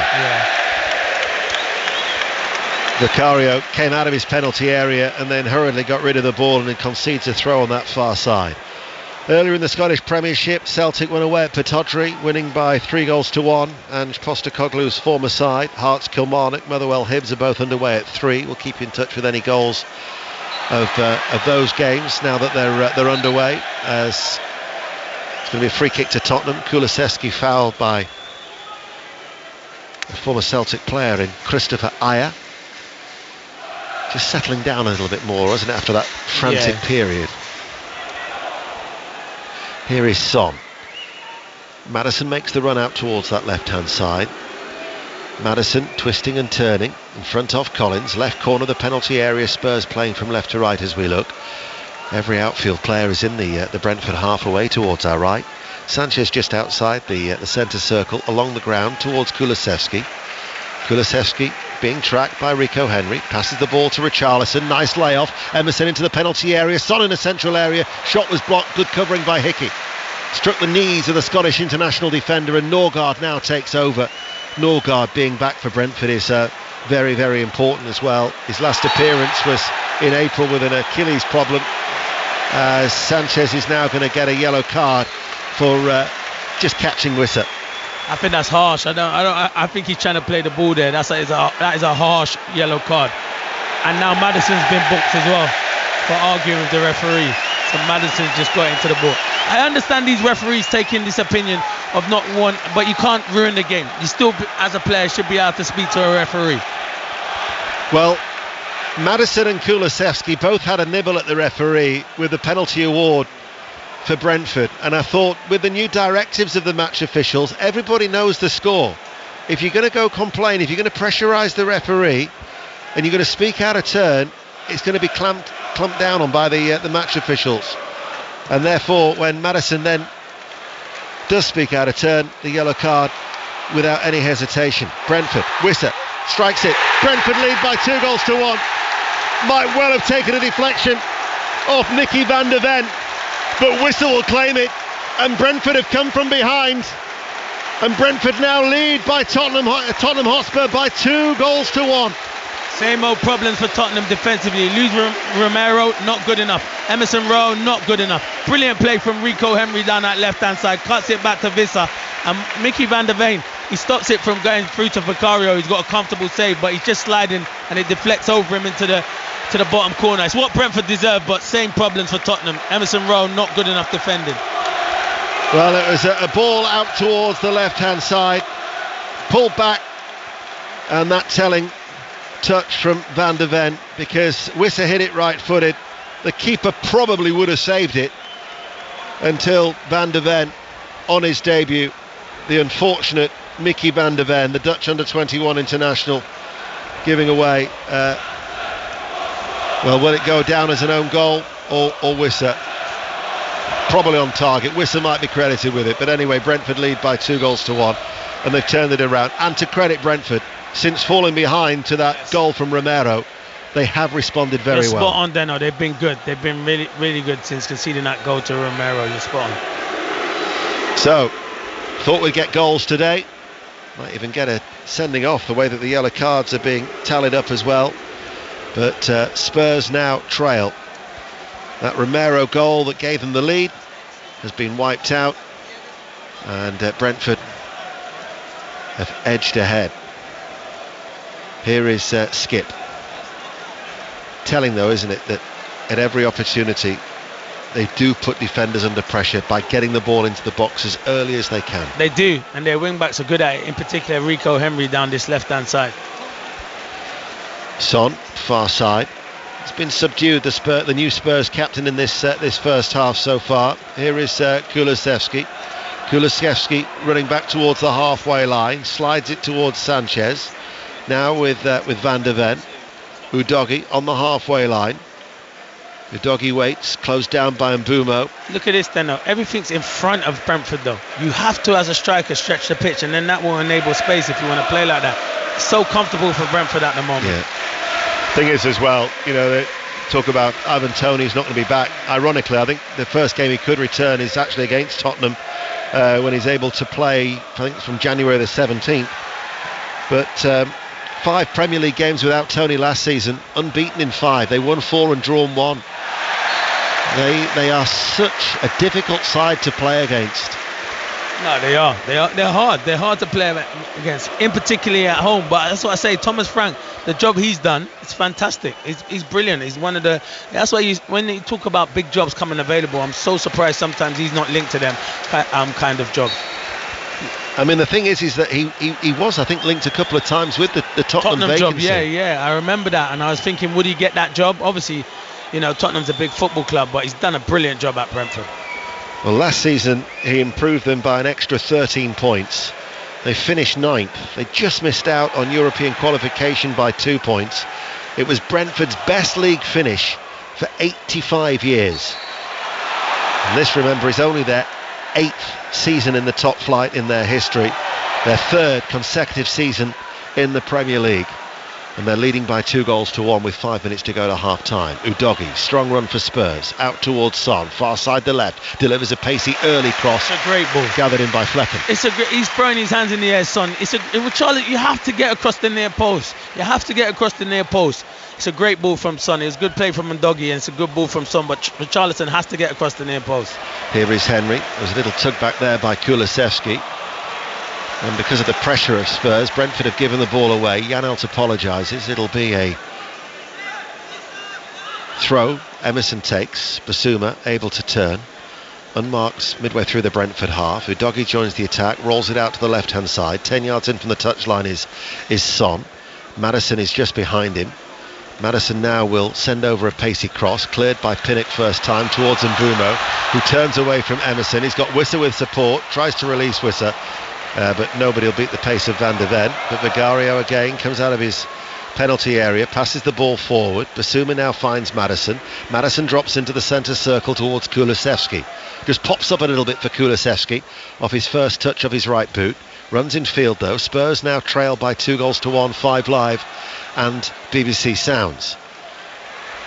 If you want coverage of the 100 today in the cricket, BBC Sport website for that. Birmingham Phoenix against the Oval Invincibles at Edgbaston. Northern Superchargers against the Manchester Originals. Both of those games live on the BBC Sport website for more details. After this game, we're going to Stamford Bridge for 4:30. Chelsea against Liverpool. 2-1 it is though to Brentford in this London derby, as Wissa passes the ball, tried to pass it back towards Mbeumo. The interception from Kulusevski though for Spurs. Now it's with Van de Ven, feeds it forward. 3.5 minutes to go to the break. Well, before additional time, we'll find out how much additional time there will be.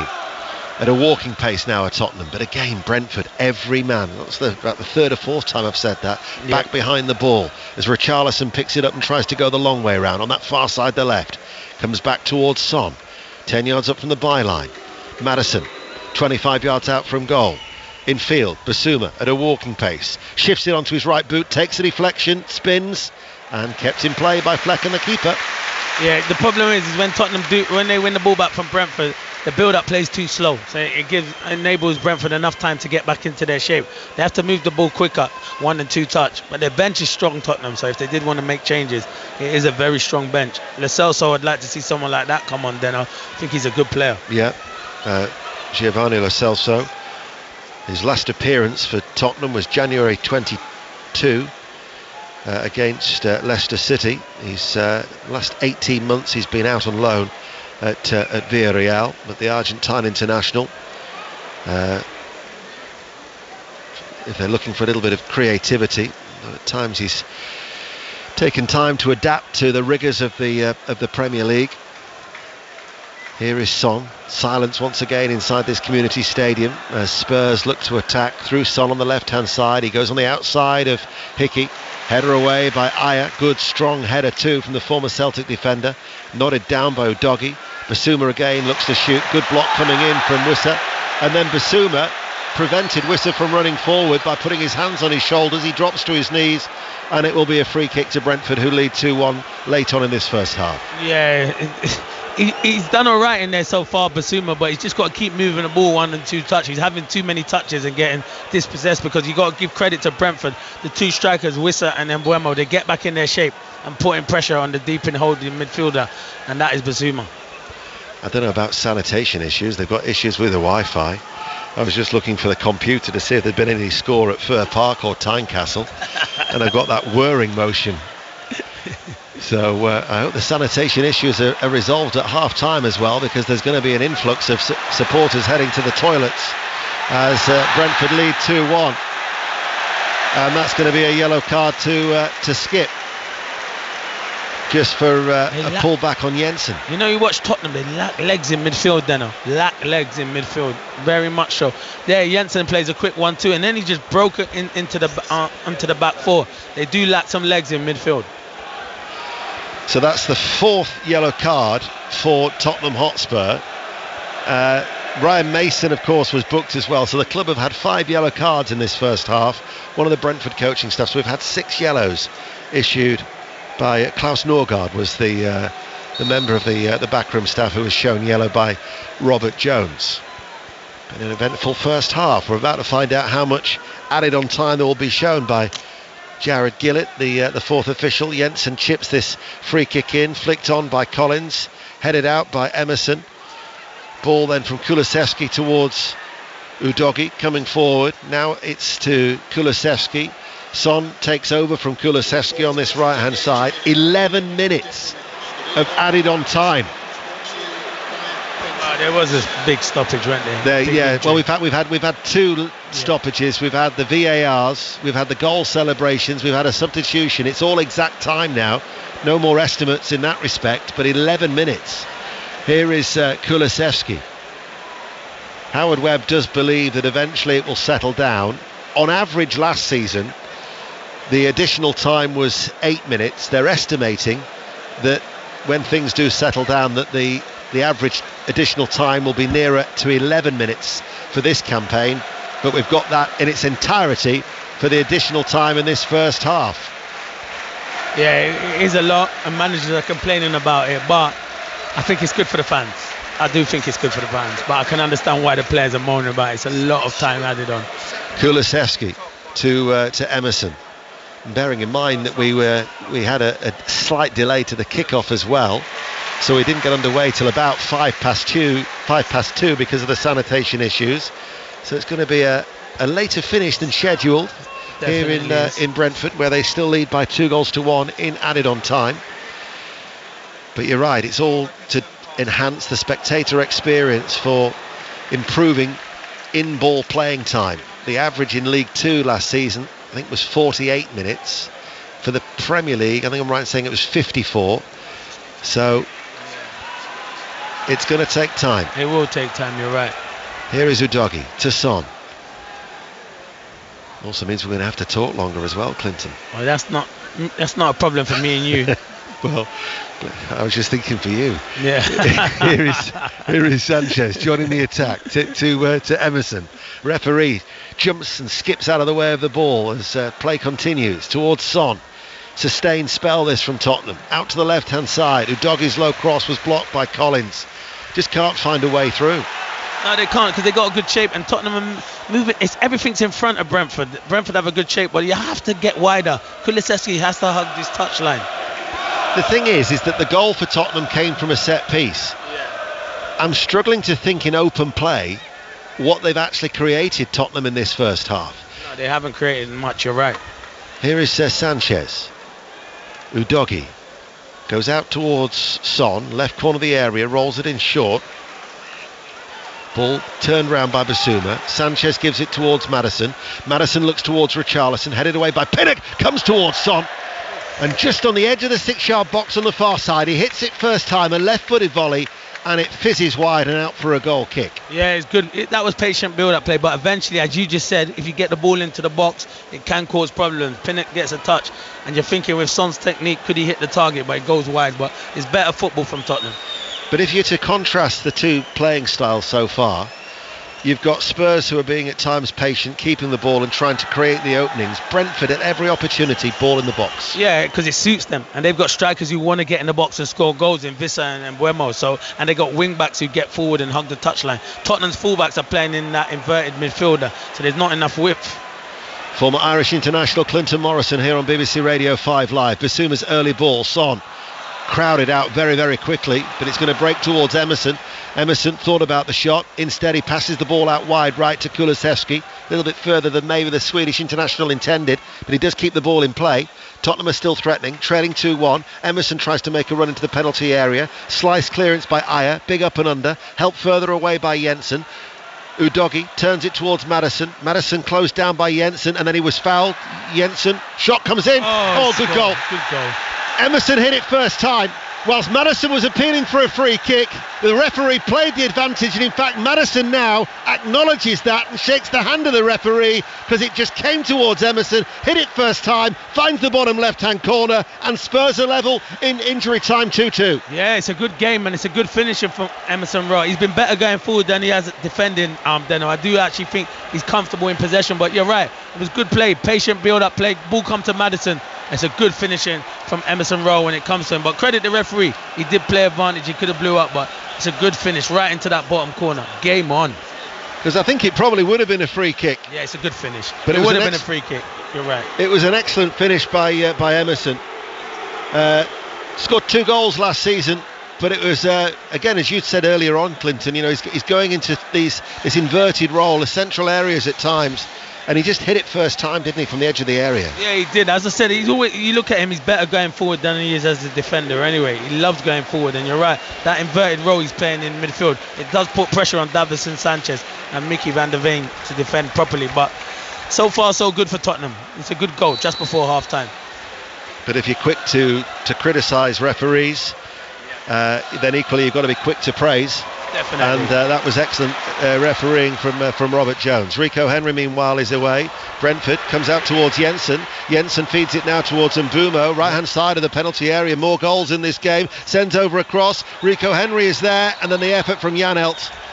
There could be another stoppage here because Rico Henry and Skip, no, they're okay. They're being back to the feet. I just feared another clash of heads. It was Janelt with the left-footed volley over the top, goal kick.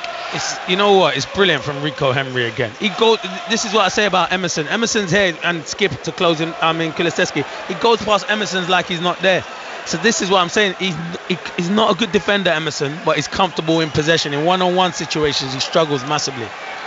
Well, Rico Henry, even I think last season, was on the radar of Gareth Southgate and Steve Holland and for the England national team. As Richarlison to Kulusevski. Kulusevski right corner of the area. Henry's trapped the run of Skip. Ayer goes to ground. Kulusevski on the outside of him. The cut back, takes a deflection, loops over the head. Richarlison will try and retrieve it on that far side. 2-2 now here at the Community Stadium. And Richarlison trying to pen Norgard in on that far side. Ball then played away. Here is Jensen. And then Hickey touches the ball. Collins to Norgard, trying to beat the press. And they've done it ever so well. That'll be a foul. Basuma on Jensen. It's good football, that. Very good football. It's brave football as well. Brentford can mix it. They can go long and they also can play out from the back. Here is Janelt. Back now with Pinnock. A little touch there from Ayer. 11 minutes of additional time. And of course, which is also something that has changed this season, it's in the Football League and also in the Premier League, is that normally if you're inside a stadium, the clock would stop at 45. And it'd be such a frustrating experience. But now, of course, the stadium clocks tick on. So I can tell you that we're into the 7th minute of the additional 11 in this first half. Here is Jensen. Sprays the ball out towards Rico Henry.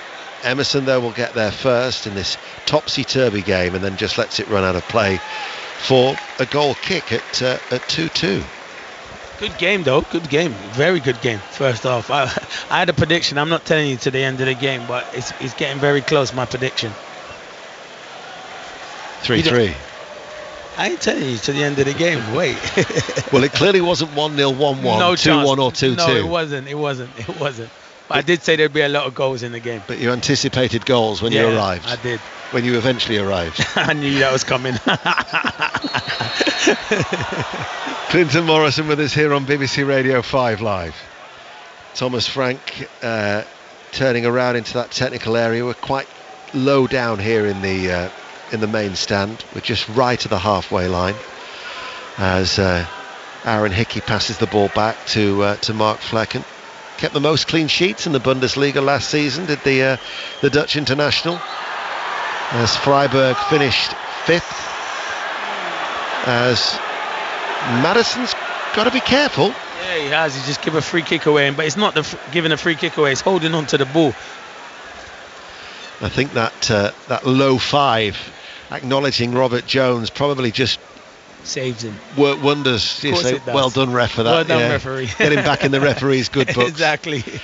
You'll have done that during your time, wouldn't you? To try to work your way into the... All the time, Deno. You should know me by now. Little word in the ear of the referee, trying to sweet talk them. Definitely. You don't want to get booked. Yeah. Clinton Morrison, sort of like that bit of cheeky style. Henry released on the left-hand side. Henry scampering forward, crosses. Oh, what a chance that was, and Mbeumo couldn't take it.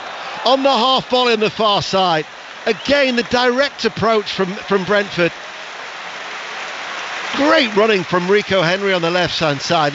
Lovely delivery. And Mbeumo, far post. What was he, 6 yards out on the half volley, right-footed, couldn't keep it down. He's been the best player on the pitch in the first half, Rico Henry. He's been a threat. He's caused Emerson loads of problems down this right-hand side, down Brentford's left. He's been outstanding. Just going to ask you a question in a minute about that Mbeumo chance, only because I was listening to John Murray and Pat Nevin on my way back from Brighton yesterday, and I heard them talking about the Matty Cash chance that he missed for Aston Villa. And he was running at pace, said Pat Nevin, and because of that, when it's come with him so quickly, because you don't have time to it's actually a harder one. That one, he can see it right onto him. He probably thinks the defender maybe he's going to get his body shape's not right, and he's leaning back, and that's why it goes over. When it's whipped to him with so much pace there, really and truly, you want it to just hit you, and then it can go in. But he's obviously tried to put power on it, and it's gone over the bar. The Mbeumo one now. Yeah, the Mbeumo one now. Yep. Clinton Morrison giving us an appreciation of that pressure when you've got to try and get on the end of a cross from the left-hand side. Listen, I've done it many a times, Deno, and it's still, ball's probably still travelling now. You didn't score though here in the few appearances that you made for Brentford. No, I didn't. I didn't. You left the goals elsewhere. I left them elsewhere. Here is Maddison looking for Tottenham at 2-2, edge of the area. Maddison sends over a cross. Emerson brings it under control, right corner of the area, swings over the ball now. Pinnock rises in the air, heads it away, helped further away by Mbeumo, and there is the 11 minutes of additional time coming to a conclusion. Well, what an eventful first half that has been. An eventful 56 minutes, 2-2. Yeah, it's been good, to be fair. It took a bit of time to get going, but eventually we got going. It's a good game. Both teams going for it. Tottenham's new team under Ange Postecoglou looks good. They're trying to play out from the back, and Brentford do what they do. They've been a threat going forward, and I think Rico Henry on this left-hand side has been outstanding. And, well, it's been an eventful game. Romero with a close-range header, but due to a clash of heads earlier with concussion, he had to leave the field, much that he didn't want to. Mbeumo and Wissa then got Brentford back in front by leading by 2-1, and then Emerson in additional time making it 2-2. Maddison is still having a word, Steve, as he works with Robert Jones, and for an update on the sanitation issues, the toilets and catering facilities are out of order for the first half. So I hope that Clinton, after his late arrival, went to the loo before he joined us here on 5 Live Sport. Otherwise, he could be facing an agonising second half. Your clean sheet pun, Ian, was some of your best work. I'll say that now. Your puns, the level of them can be mixed, but that was top work. I could even hear as you said it, you were sort of thinking to yourself, am I really going to do toilet humour? And then you went all in. Yeah, well, I was mindful of the time of day and thinking, if you're listing, people might be... I know all about that. That was great. I feel flush with success. That was great, Clinton, and so was your insight about running at pace. Never thought I'd hear that. Running at pace, yeah. Well, yeah. Me and pace don't go together at this. But when I was younger, I could run at pace, Crossy. But no, it's a good first half, to be fair. Really good first half, end to end, lots of chances, and the goals ain't finished in this game, that's for sure.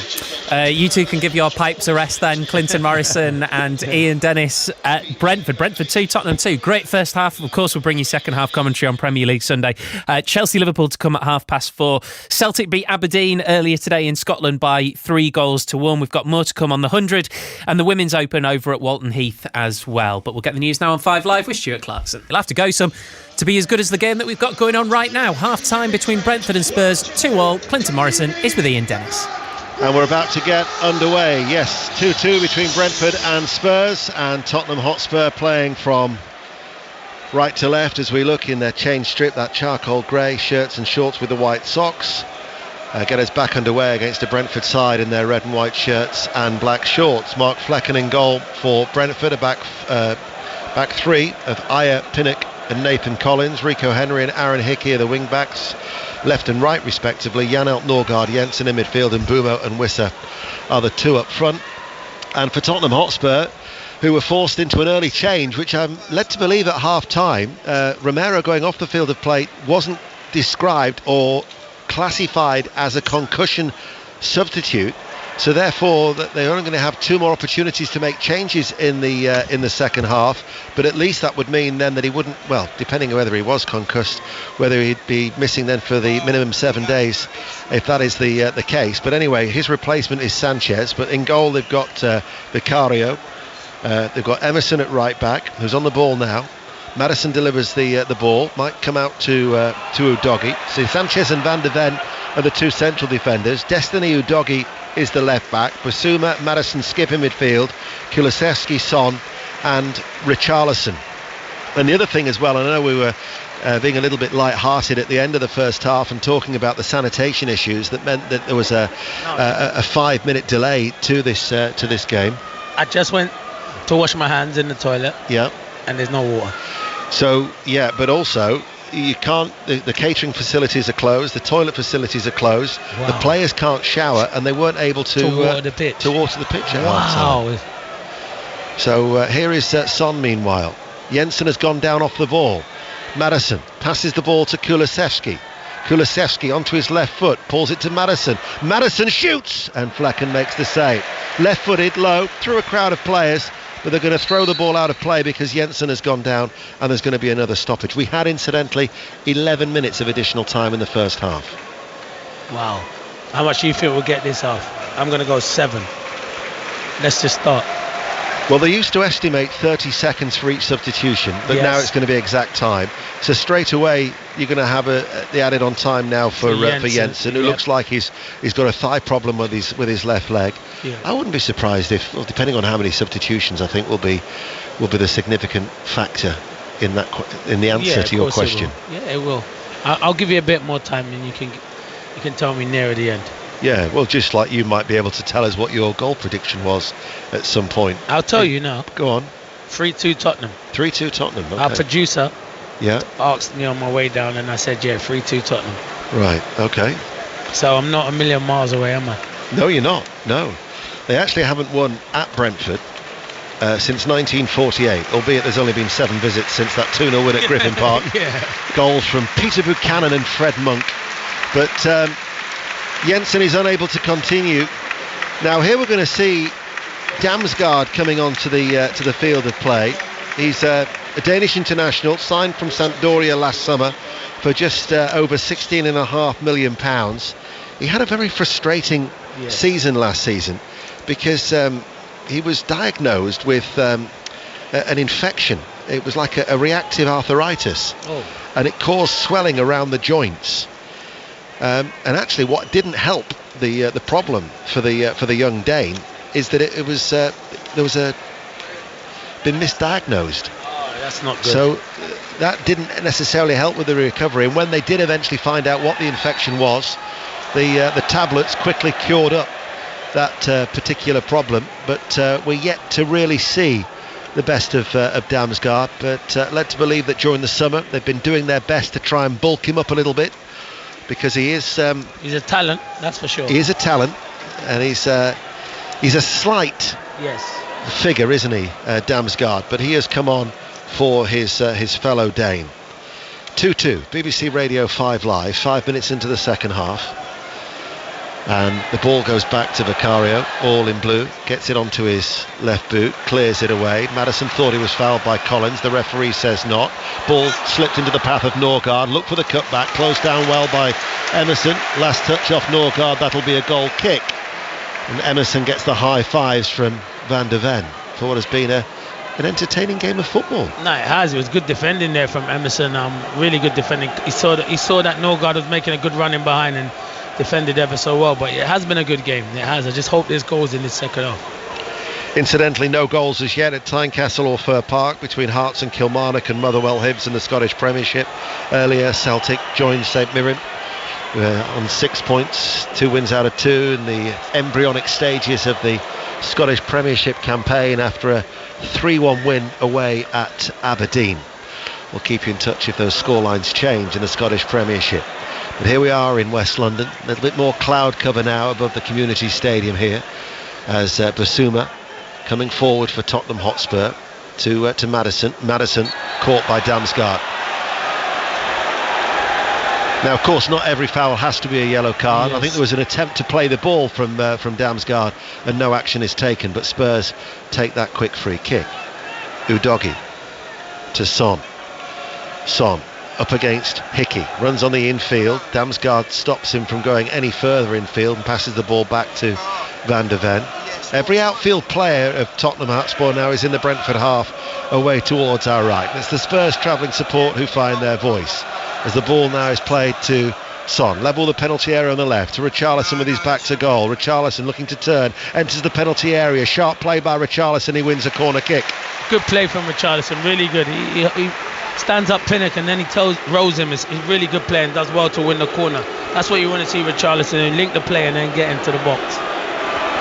Maddison, who has been vocal, is getting a few boos and jeers as he comes across to this near side to take the corner kick.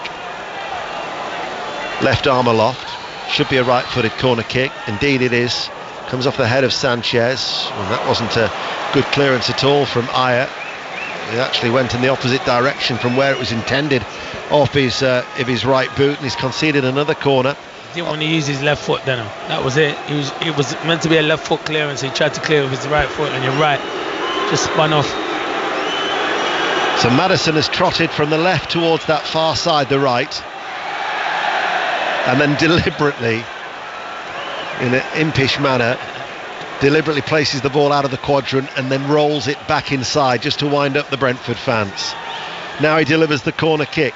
Pinnock's downward header. Kulusevski on the half volley, misconnected, left-footed down into the ground. Goal kick 2-2. Yeah, he's been quiet today, Kulusevski. I think he's a top player, but he's been a bit quiet. And I know they got the new signing Solomon on the pitch. And if I think rightly, when he came here last season with Fulham, he scored a brilliant goal here. Solomon, who was signed from, well, he was on loan at Fulham, but signed from Shakhtar Donetsk. But that would be one of the 5 goals that he contributed before signing a 5-year deal from Shakhtar. But always looked like he was willing to try and change the game. He was a positive player, wasn't he? Yeah, he was positive player. He had a spell at Fulham where he scored, like, I think them goals all in the space of a month and a half or something. Week in, week out he was scoring. A really good technician. So be interested if we see him this afternoon. If I delve into the Red Book, I'm not going to tell you that this is your life, but I will give you the information on when he scored those goals. Yeah, I know you've got that Red Book. It's either the Red Book or the Black Book with you, and if you're in the Red Book, you're nice. Then I'll like you. So I'm in the Red Book. The attendance, by the way, is just over 17,000, 66, 1,523 from Tottenham, and it's 2-2 at the moment as Kulusevski collects the ball midway through the right-hand side, passes the ball now to Emerson. Emerson delivers the cross, takes a deflection off the head of Norgard into the penalty area for Richarlison, trying to turn. Richarlison still putting pressure on Collins, who was forced to concede the corner. He was sniffing an opening there, was Richarlison. No, he was. You're right. He's spot on. He was sniffing. It was good. It was a good touch, and then Collins done ever so well, but he was trying to play out from the back, and Richarlison was putting pressure on him. He had to clear it for a corner. Now, Maddison on this near side, the left. Waits. Brentford have got everybody back inside their own penalty area. BBC Radio 5 Live and BBC Sounds. Maddison kills it in now. Very good take by Flecken. Literally took it off the head of Richarlison. That's what you want from your goalkeeper when you're under pressure, and Maddison with his delivery, really good goalkeeping. You're right about Solomon too. He scored 5 goals in 5 successive games. Forest, Brighton, Wolves, Leeds and Brentford. Yeah. I do my homework, even though the listeners might not think I do, every now and again. Yeah, that was a hot period that for him. It was February to March. He's got a number of then games without a goal, although he didn't start the last 6 for Fulham last season. 2-2 here on BBC Radio 5 Live. They're dominating now. They are Tottenham are, and you can see Brentford probably look to make a few more changes. 10 minutes into the second period, and Brentford once again have dropped off. Now it's with Maddison. Maddison back to Van de Ven. Van de Ven, the Dutch defender for Spurs, strokes it to Sanchez, first half substitute, out to Kulusevski, tracked by Henry.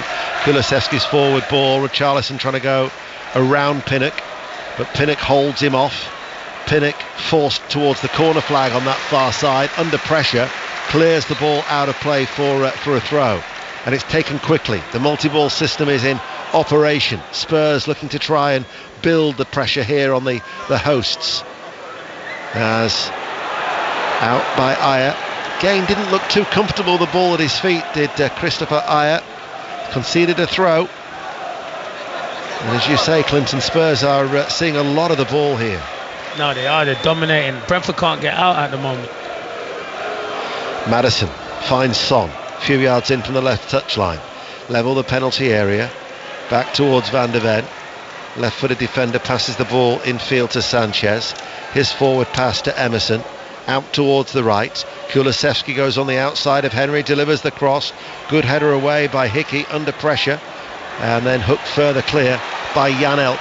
There's no out ball there because everybody was back, and so Sanchez goes to Vicario, and at the minute, well, now Brentford all of a sudden charge forward, and Sanchez is forced to go back to Vicario, because otherwise I couldn't really see Brentford getting out of their own half. No, you're right. Tottenham have penned them in, and as I said, Postecoglou, the style of football he wants to do is a possession-based football, and they're doing it quite well in the second half. Here is Norgard for Brentford, a little bit off balance. Visser infield, Janelt strikes it early, good save by Vicario, comes out to Damsgaard, down into the ground, and Vicario makes the save, moving away down towards his right, and it was a comfortable save. It's a player that's not full of confidence, Damsgaard. If he's full of confidence, he either hits that first time, or when he does take a touch, he doesn't hit it cleanly enough. It's just comfortable save for Vicario in the goal, and that's a player that's not full of confidence at the moment, has missed a lot of football. Meanwhile, in stark contrast, Wisser's early effort, as soon as he only had one thing on his mind, hit it first time, and he forced a save from the keeper. Yeah, definitely. Maddison sprays the ball forward. Henry steps out of defence, gets there before Kulusevski, brings the ball under control short of the halfway line. Brentford red and white striped shirts, black shorts, playing from left to right. Damsgaard now out towards Hickey, midway through the Tottenham half. Brentford now, their turn to attack. With Mbumo, looks towards Wisser, headed away by Emerson, who is tucked in, helped further away by Skip. Richarlison comes back to help out, gives the ball away. This is Wisser on the overlap, penalty area. Henry looking towards Janelt. Good block that came in from Sanchez. Brentford try and win it back. Bissouma though gets away from the challenge of Wisser. And now all of a sudden Spurs shirts are flooding forward, urged on by Postecoglou, who wanted it I think early, judging by his body language, but Kulusevski has it, right corner of the area. Kulusevski finds Son onto his left foot, switches it onto his right, tees up Bissouma, little flick, Kulusevski, man over right corner of the area. Emerson plays it back towards Kulusevski, down towards the byline, checks back, rolls it in short, they get a corner kick. 2-2. What an entertaining game this is. Brilliant, but they're trying to score the perfect goal there. You got Bissouma, you got Son on the edge of the box who can get their shot away, and that's why Postecoglou was a bit frustrated, but it is brilliant football. It's end to end. Brentford have a good opportunity, Tottenham break and go down the other end. Really good football match. I'm not saying that your prediction might come right, but I do believe that it will not remain at 2-2 on the balance of what we've seen so far in these opening 14 So basically you're minutes. saying I know what I'm talking about. Thanks, mate. I knew you was one of my favourite. I always never doubt you anyway. Clinton Morrison alongside us here on BBC Radio 5 Live as Maddison takes the corner kick. It's an outswinger, right hand side, headed away. Comes to Kulusevski on the edge of the area for Spurs, still at 2-2 on BBC Radio 5 Live. Kulusevski's shot takes the deflection. Son, far side, good save by Flecken, reacted well. with his legs, back out towards Son towards the byline, headed out by Collins, then comes out towards Van der Ven, and he skies that left-footed into the Brentford fans behind that goal, and it remains at 2-2 as we'll get the team news from Stamford Bridge of Chelsea-Liverpool from John Murray. Well, there are competitive debuts for Chelsea for new signings. Nicholas Jackson up front, Axel Disasi at the back, and Robert Sanchez in goal, but also for Levi Colwill, who was on loan at Brighton last season, which makes it look like Chelsea, with Thiago Silva in the team, will be playing 3 central defenders, and we weren't expecting that from Mauricio Pochettino. And as for Liverpool, they play the same team that started their final pre-season friendly, which means competitive debuts for McAllister and Szoboszlai in midfield, and that means a front four for Liverpool of Salah, Diaz, Gakpo and Jota. Should be an entertaining listen. Matt Upson is alongside John. Commentary on 5 Live from 4:30. Here we are back at Brentford. It's still 2-2. Get the thoughts of Clinton from the save of Flecken with his feet from Son in a moment, but Spurs are coming forward again. Basuma to Richarlison, back to goal, edge of the area, out towards Emerson, right hand side, shifts it inside towards Kulusevski. Emerson's forward ball, Basuma enters the penalty area, very congested. Maddison had a first time effort that was blocked. Just a body of Brentford shirts there. Yeah, it's hard to get past it. That's what I mean, but they are moving it better, Tottenham, at the moment, really well. Flecken's save earlier is a good save. Son tries to beat him on his near post. I feel he can only go there because the defender's coming across, but it's a really positive save.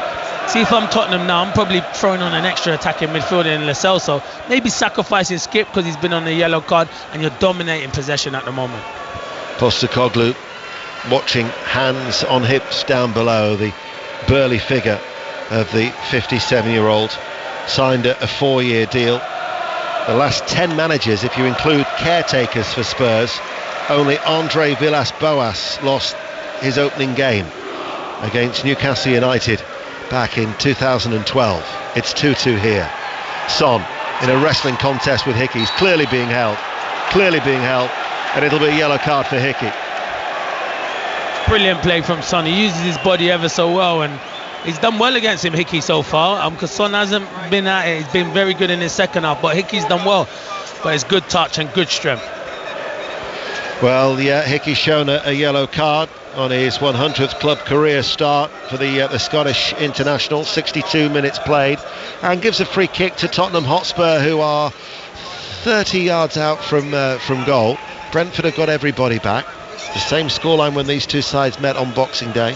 On that occasion, you might recall, Brentford were 2-0 up, and then Kane and Højbjerg got the goals back. Kane's already left. Højbjerg may well be on his way before deadline day on the 1st of September. Maddison, one of the new boys, clips over the free kick, too close to Flecken. It was an easy catch for the Dutchman in goal for Brentford, who, when he signed from Freiburg, was given the assurances that he would be the number one. It was always, I think, the anticipation that David Raya would be away from Brentford in the summer. No foul on Mbumo. Maddison tells him to get up. Basuma then brings the ball clear for Tottenham Hotspur, and he gets a little nudge there from Norgard that just pushes him off course a little bit, but holds on to the ball. Skip now to Kulusevski midway through the Brentford half. 63 minutes played. 2-2. All the 4 goals came in the 56 minutes of the first half, if you include the additional time. Maddison, Van der Ven at a walking pace, but inside the Brentford half. And Basuma does a 360-degree turn and slips it through now towards Maddison. Maddison finds Richarlison. Richarlison forces a save first time out of Flecken. Straight at him, head high, beaten away by both hands. Yeah, it's good play. Basuma's been excellent in the second half, really dominating that midfield, and Maddison getting into pockets, and you know he's always going to pick the right ball. Richarlison will be disappointed. It's a comfortable save from Flecky, but it was a reasonable height for him. He needs to be going hard and low. Now it's with Kulusevski, who can step up to the plate in the absence of Harry Kane. They're going to have to get used to life without their former talisman. Maddison with the cross. He scored 30 of Tottenham's 70 goals in the Premier League last season. Brentford, looks like there's activity on their bench down below. Basuma wins the ball back for Spurs. Short forward ball, Son out to Udogie, the left back. Basuma left corner of the area. Brentford have every player in and around their own penalty area, but Wissa breaks from the ranks and then looked like he was going to then break free, and then there was Emerson made the challenge, but the referee on this occasion, despite the howls of protest from the Brentford supporters, escapes any action from Robert Jones, the ref. 2-2. Yeah, it's sloppy play from Emerson. I don't know what he's doing. He just needs to move the ball, and he's trying tricks in that. Just keep it simple. Tottenham are dominating possession at the moment.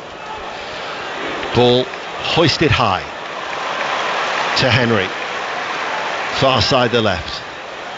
Waits doesn't deliver the ball. They've doubled up on the left wing back.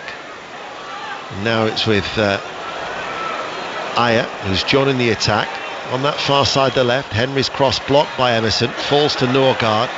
He really does make a difference in the midfield to Brentford. Ayer then to Pinnock to Collins, and Collins can't turn. He was aware of the presence of Maddison and had to go all the way back to Fleck, and the goalkeeper though with his distribution again. That's pinpoint pass. That's a lovely ball from the keeper to Henry. Lovely the way that he brought it out of the air too from Rico Henry, who certainly has caught the eye again here today. Norgard, Brentford's turn to attack. Norgard with a dipping cross claimed by the Spurs keeper Vicario, and it's an overarm throw out up towards Richarlison, who all of a sudden tried to get away from Pinnock, but Pinnock just stepped forward and an outstretched foot took the ball out of play for a throw to prevent him being exposed. He had to. It was one-on-one. It was a good throw from Vicario, and he was there. He was one-on-one, but Pinnock, good defending. He just showed him the ball there with Richarlison, and Pinnock done ever so well. Not only are we going to go to Chelsea-Liverpool at 4:30 for our next commentary game, but the two Women's World Cup semi-finals will both be live on 5 Live from Down Under on Tuesday. Spain against Sweden, and then England-Australia from 11 o'clock. And in the 5 Live Football Daily podcast, there will be regular interviews from the England camp in the build-up to that semi-final on Wednesday, where also we'll bring you the Super Cup, Sevilla against Manchester City on Wednesday night from Athens. Here is Son. We're in West London though for the time being, as part of 5 Live's Premier League Sunday. Brentford 2, Tottenham Hotspur 2, and we're midway through the second half. Sanchez trying to pass the ball forward towards Son.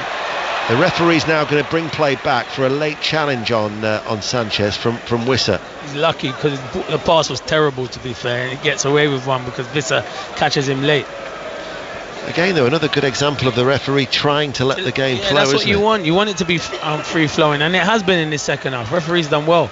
Here is Richarlison with his back to goal just outside the D. Plays it out to Kulusevski. Emerson will go on the overlap as a decoy run.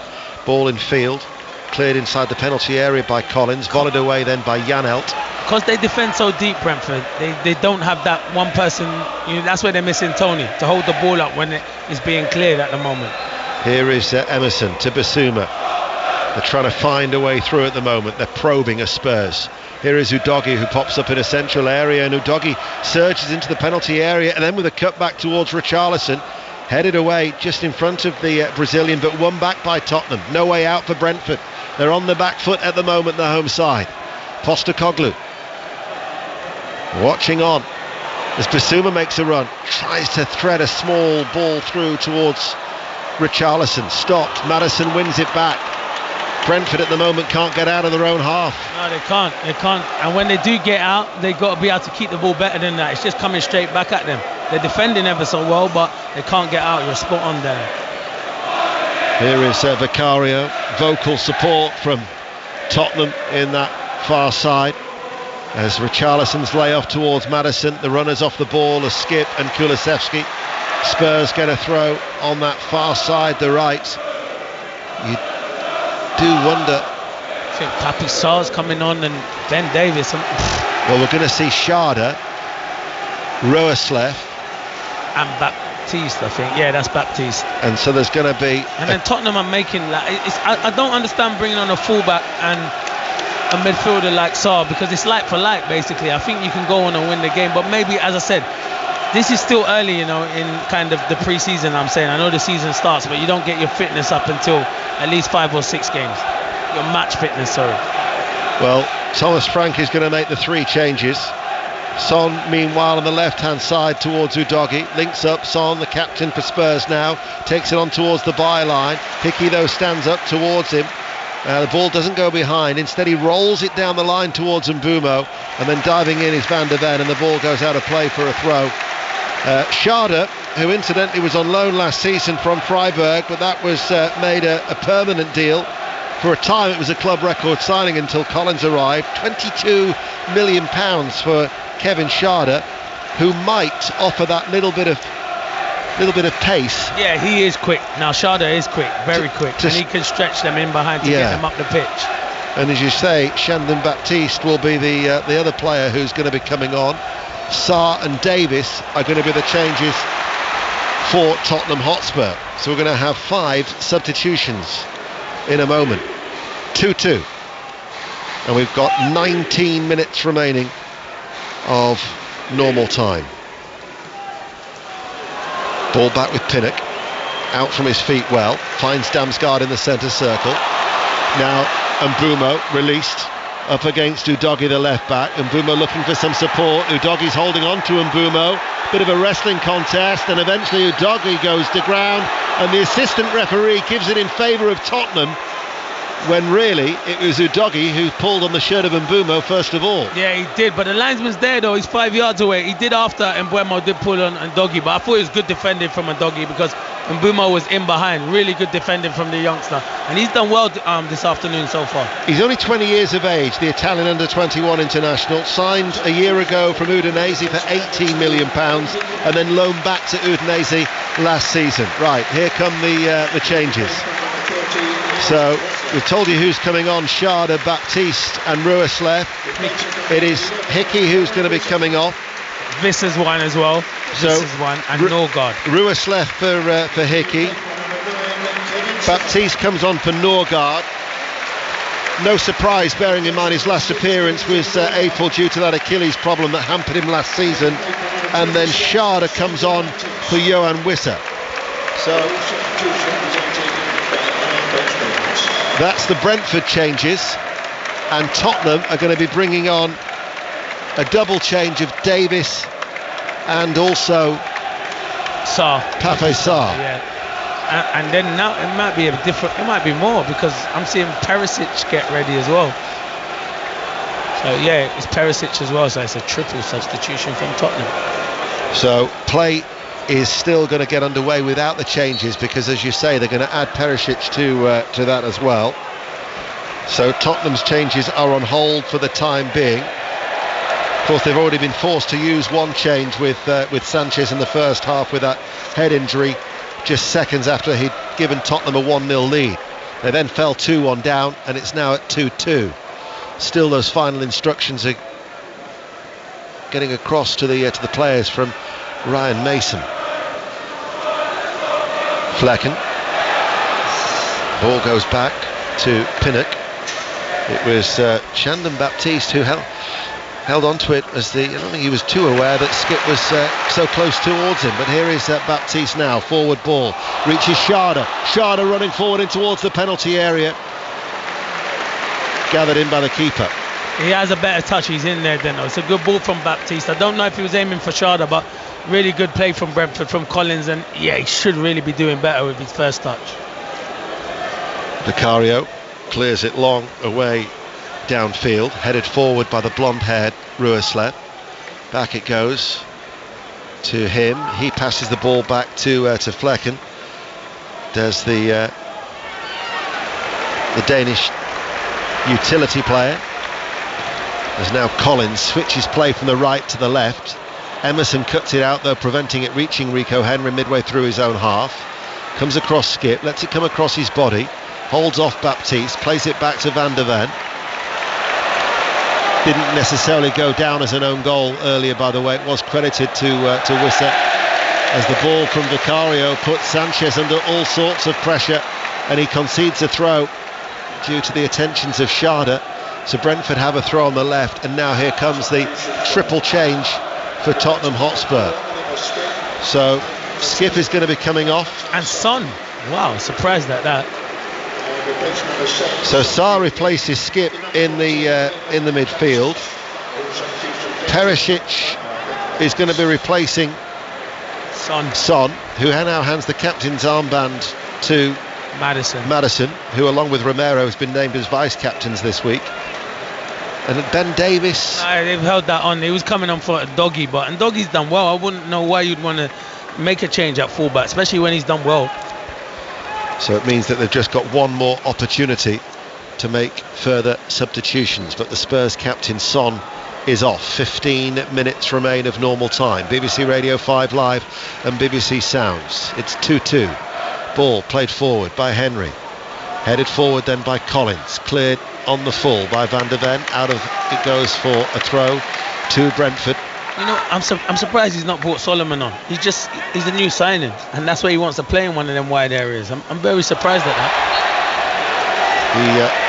Ola Celso, another player who... I thought maybe, go to try and go and win the game. Maddison once again is testing the patience of referee Robert Jones. He's still talking to the referee. He's told to walk away. It's a free kick to Brentford. 14 minutes remain. Is there going to be a decisive goal as these two sides are locked at 2-2? Still no goals in the two games at 3 o'clock in the Scottish Premiership. Hearts, Kilmarnock and Motherwell, Hibernian. Commentary from 4:30 at Stamford Bridge. Chelsea, Liverpool to come with Matt Upson and John Murray. So free kick, a few yards in from the right touchline. Brentford are playing from left to right, and Mbeumo it is, left-footed, in it goes, headed out easily by Basuma, picked up by Rico Henry midway through the Spurs half. Damsgaard will give it back to the left wing back just outside the centre circle. He hits a left-footed ball into the air. Schade provides the width, bounces off his chest, challenged by Richarlison, tries to wriggle free, goes to ground, no foul says the referee. Spurs up towards Basuma, closed down and caught in possession by Janelt, and then cleared and hammered away by Emerson. And it was Damsgaard who was the last line of defence for Brentford, who tied it up back towards Flecken. Here is Damsgaard once again. At the time being, he's operating in a right-back role. There's Collins with a sweeping ball away downfield. Henry has stayed so high up the pitch, the left wing-back. His header in field looked towards Schade. There was Emerson. Tried the little fancy turn. Pape Sarr now takes over. 14 appearances that Pape Sarr, the Senegalese international, made last season as Udogie passes the ball to Van der Ven, and 13 minutes remain. Here is Emerson. Sanchez takes no risks with Schade. Back it goes all the way to Vicario. At times has been a little bit suspect, hasn't he, with his distribution? Yeah, he has. He definitely has. But credit to him, he's still trying to play out from the back. So Perisic, near side the left, goes on the inside of Roerslev, now faced by Damsgaard. He ran into Damsgaard. Damsgaard didn't impede him. He was looking for a free kick. Referee Robert Jones wasn't going to be bought by that. Instead, Damsgaard releases Roerslev.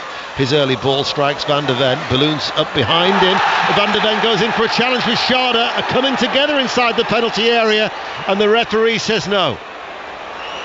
And that might be a dead leg there for Udogie against Collins. The ball goes out of play. Now, naturally, VAR will have a look. They will have a look, but it just looked like a fair 50-50 challenge. He's not getting that. No chance. No way. No. He gets the ball. Yeah.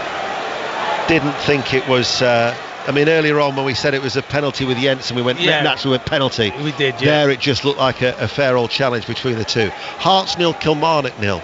Half-time at Tynecastle, and also half-time at Fir Park. Motherwell Hibs is also goalless. Celtic earlier 3-1 winners away at Aberdeen at Pittodrie.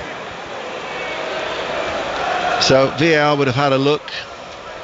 A lot of liquid refreshment is being taken on board. Play says get on with it, says the referee after that VAR check.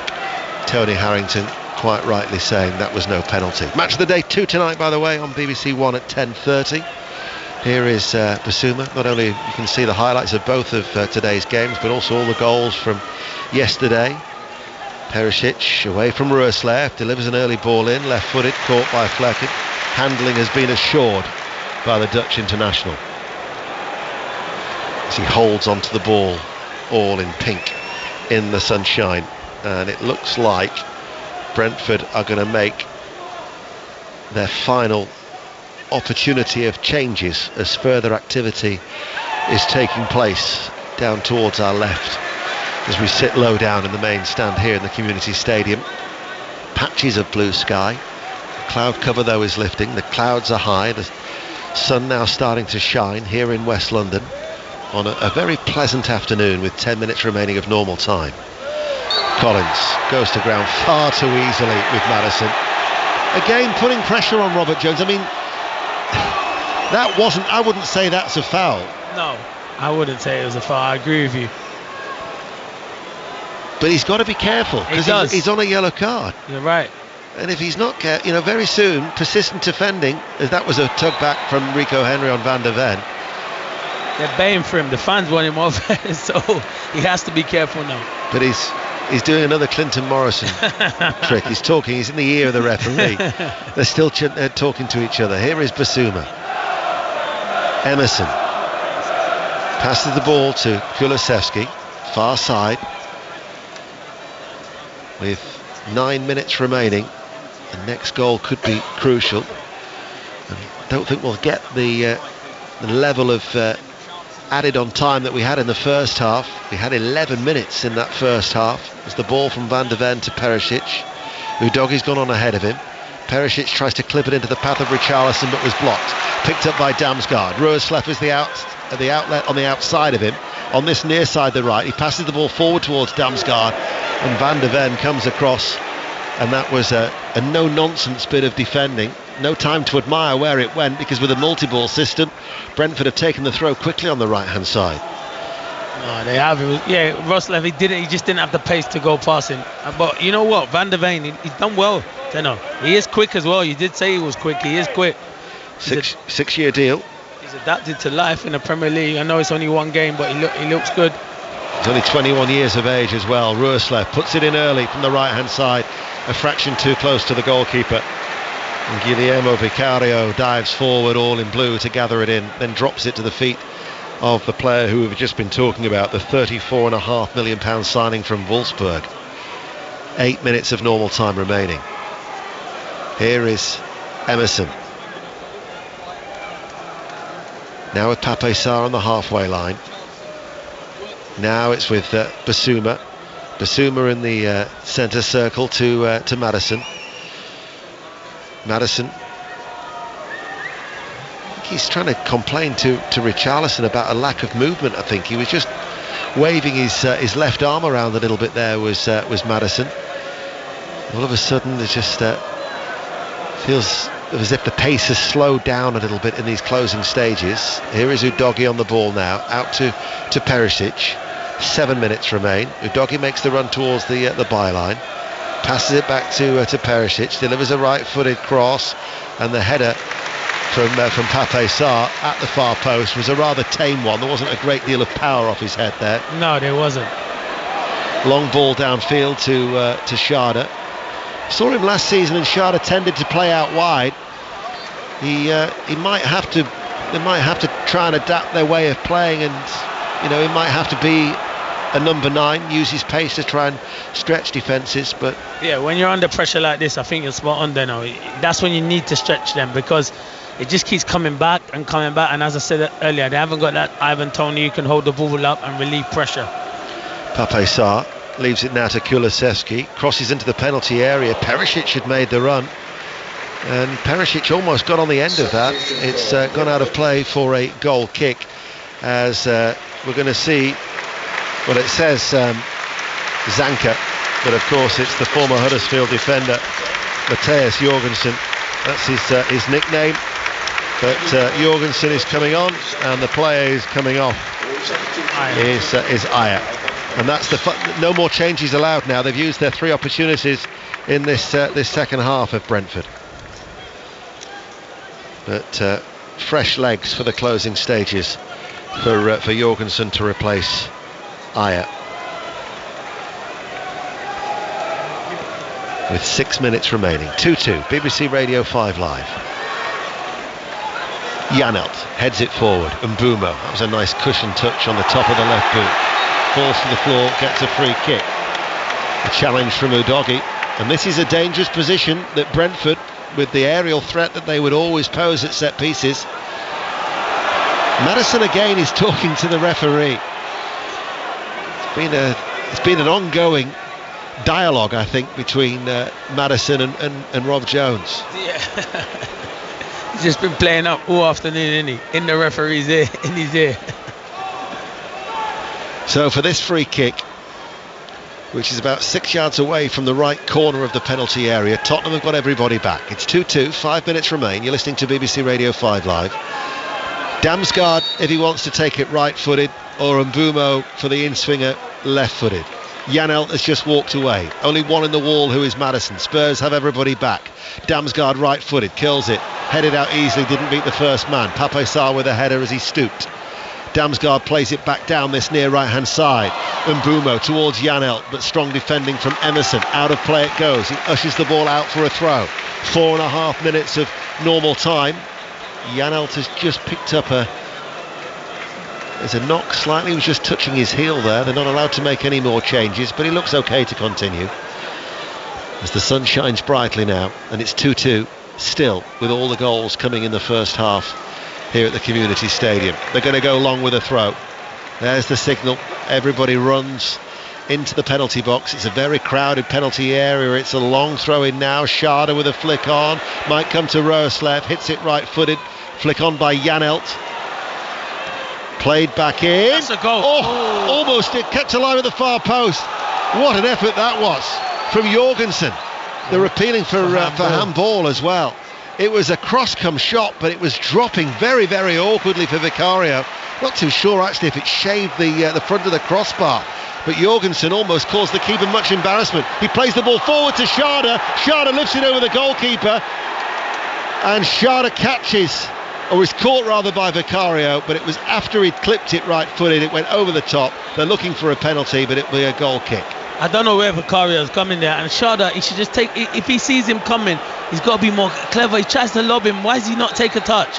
If he takes a touch around him, then I think he gets the penalty, and he's got a better angle, but he rushes it. It was a bouncing ball. It probably, what was it, knee height, and he's tried to lift it from a difficult angle. But Vicario doesn't have to come out. He's coming out, and he's racing out, and he's made his decision for him. Before that, it was unlucky from Sanka Jorgensen. It was really unlucky. I don't even think that went to, I mean, it would have gone to VAR, but Rob Jones was insistent when Janelt was having a word. You could just see the referee shaking his head and saying, no, it's a goal kick. He'd have had a really good view of that, the referee.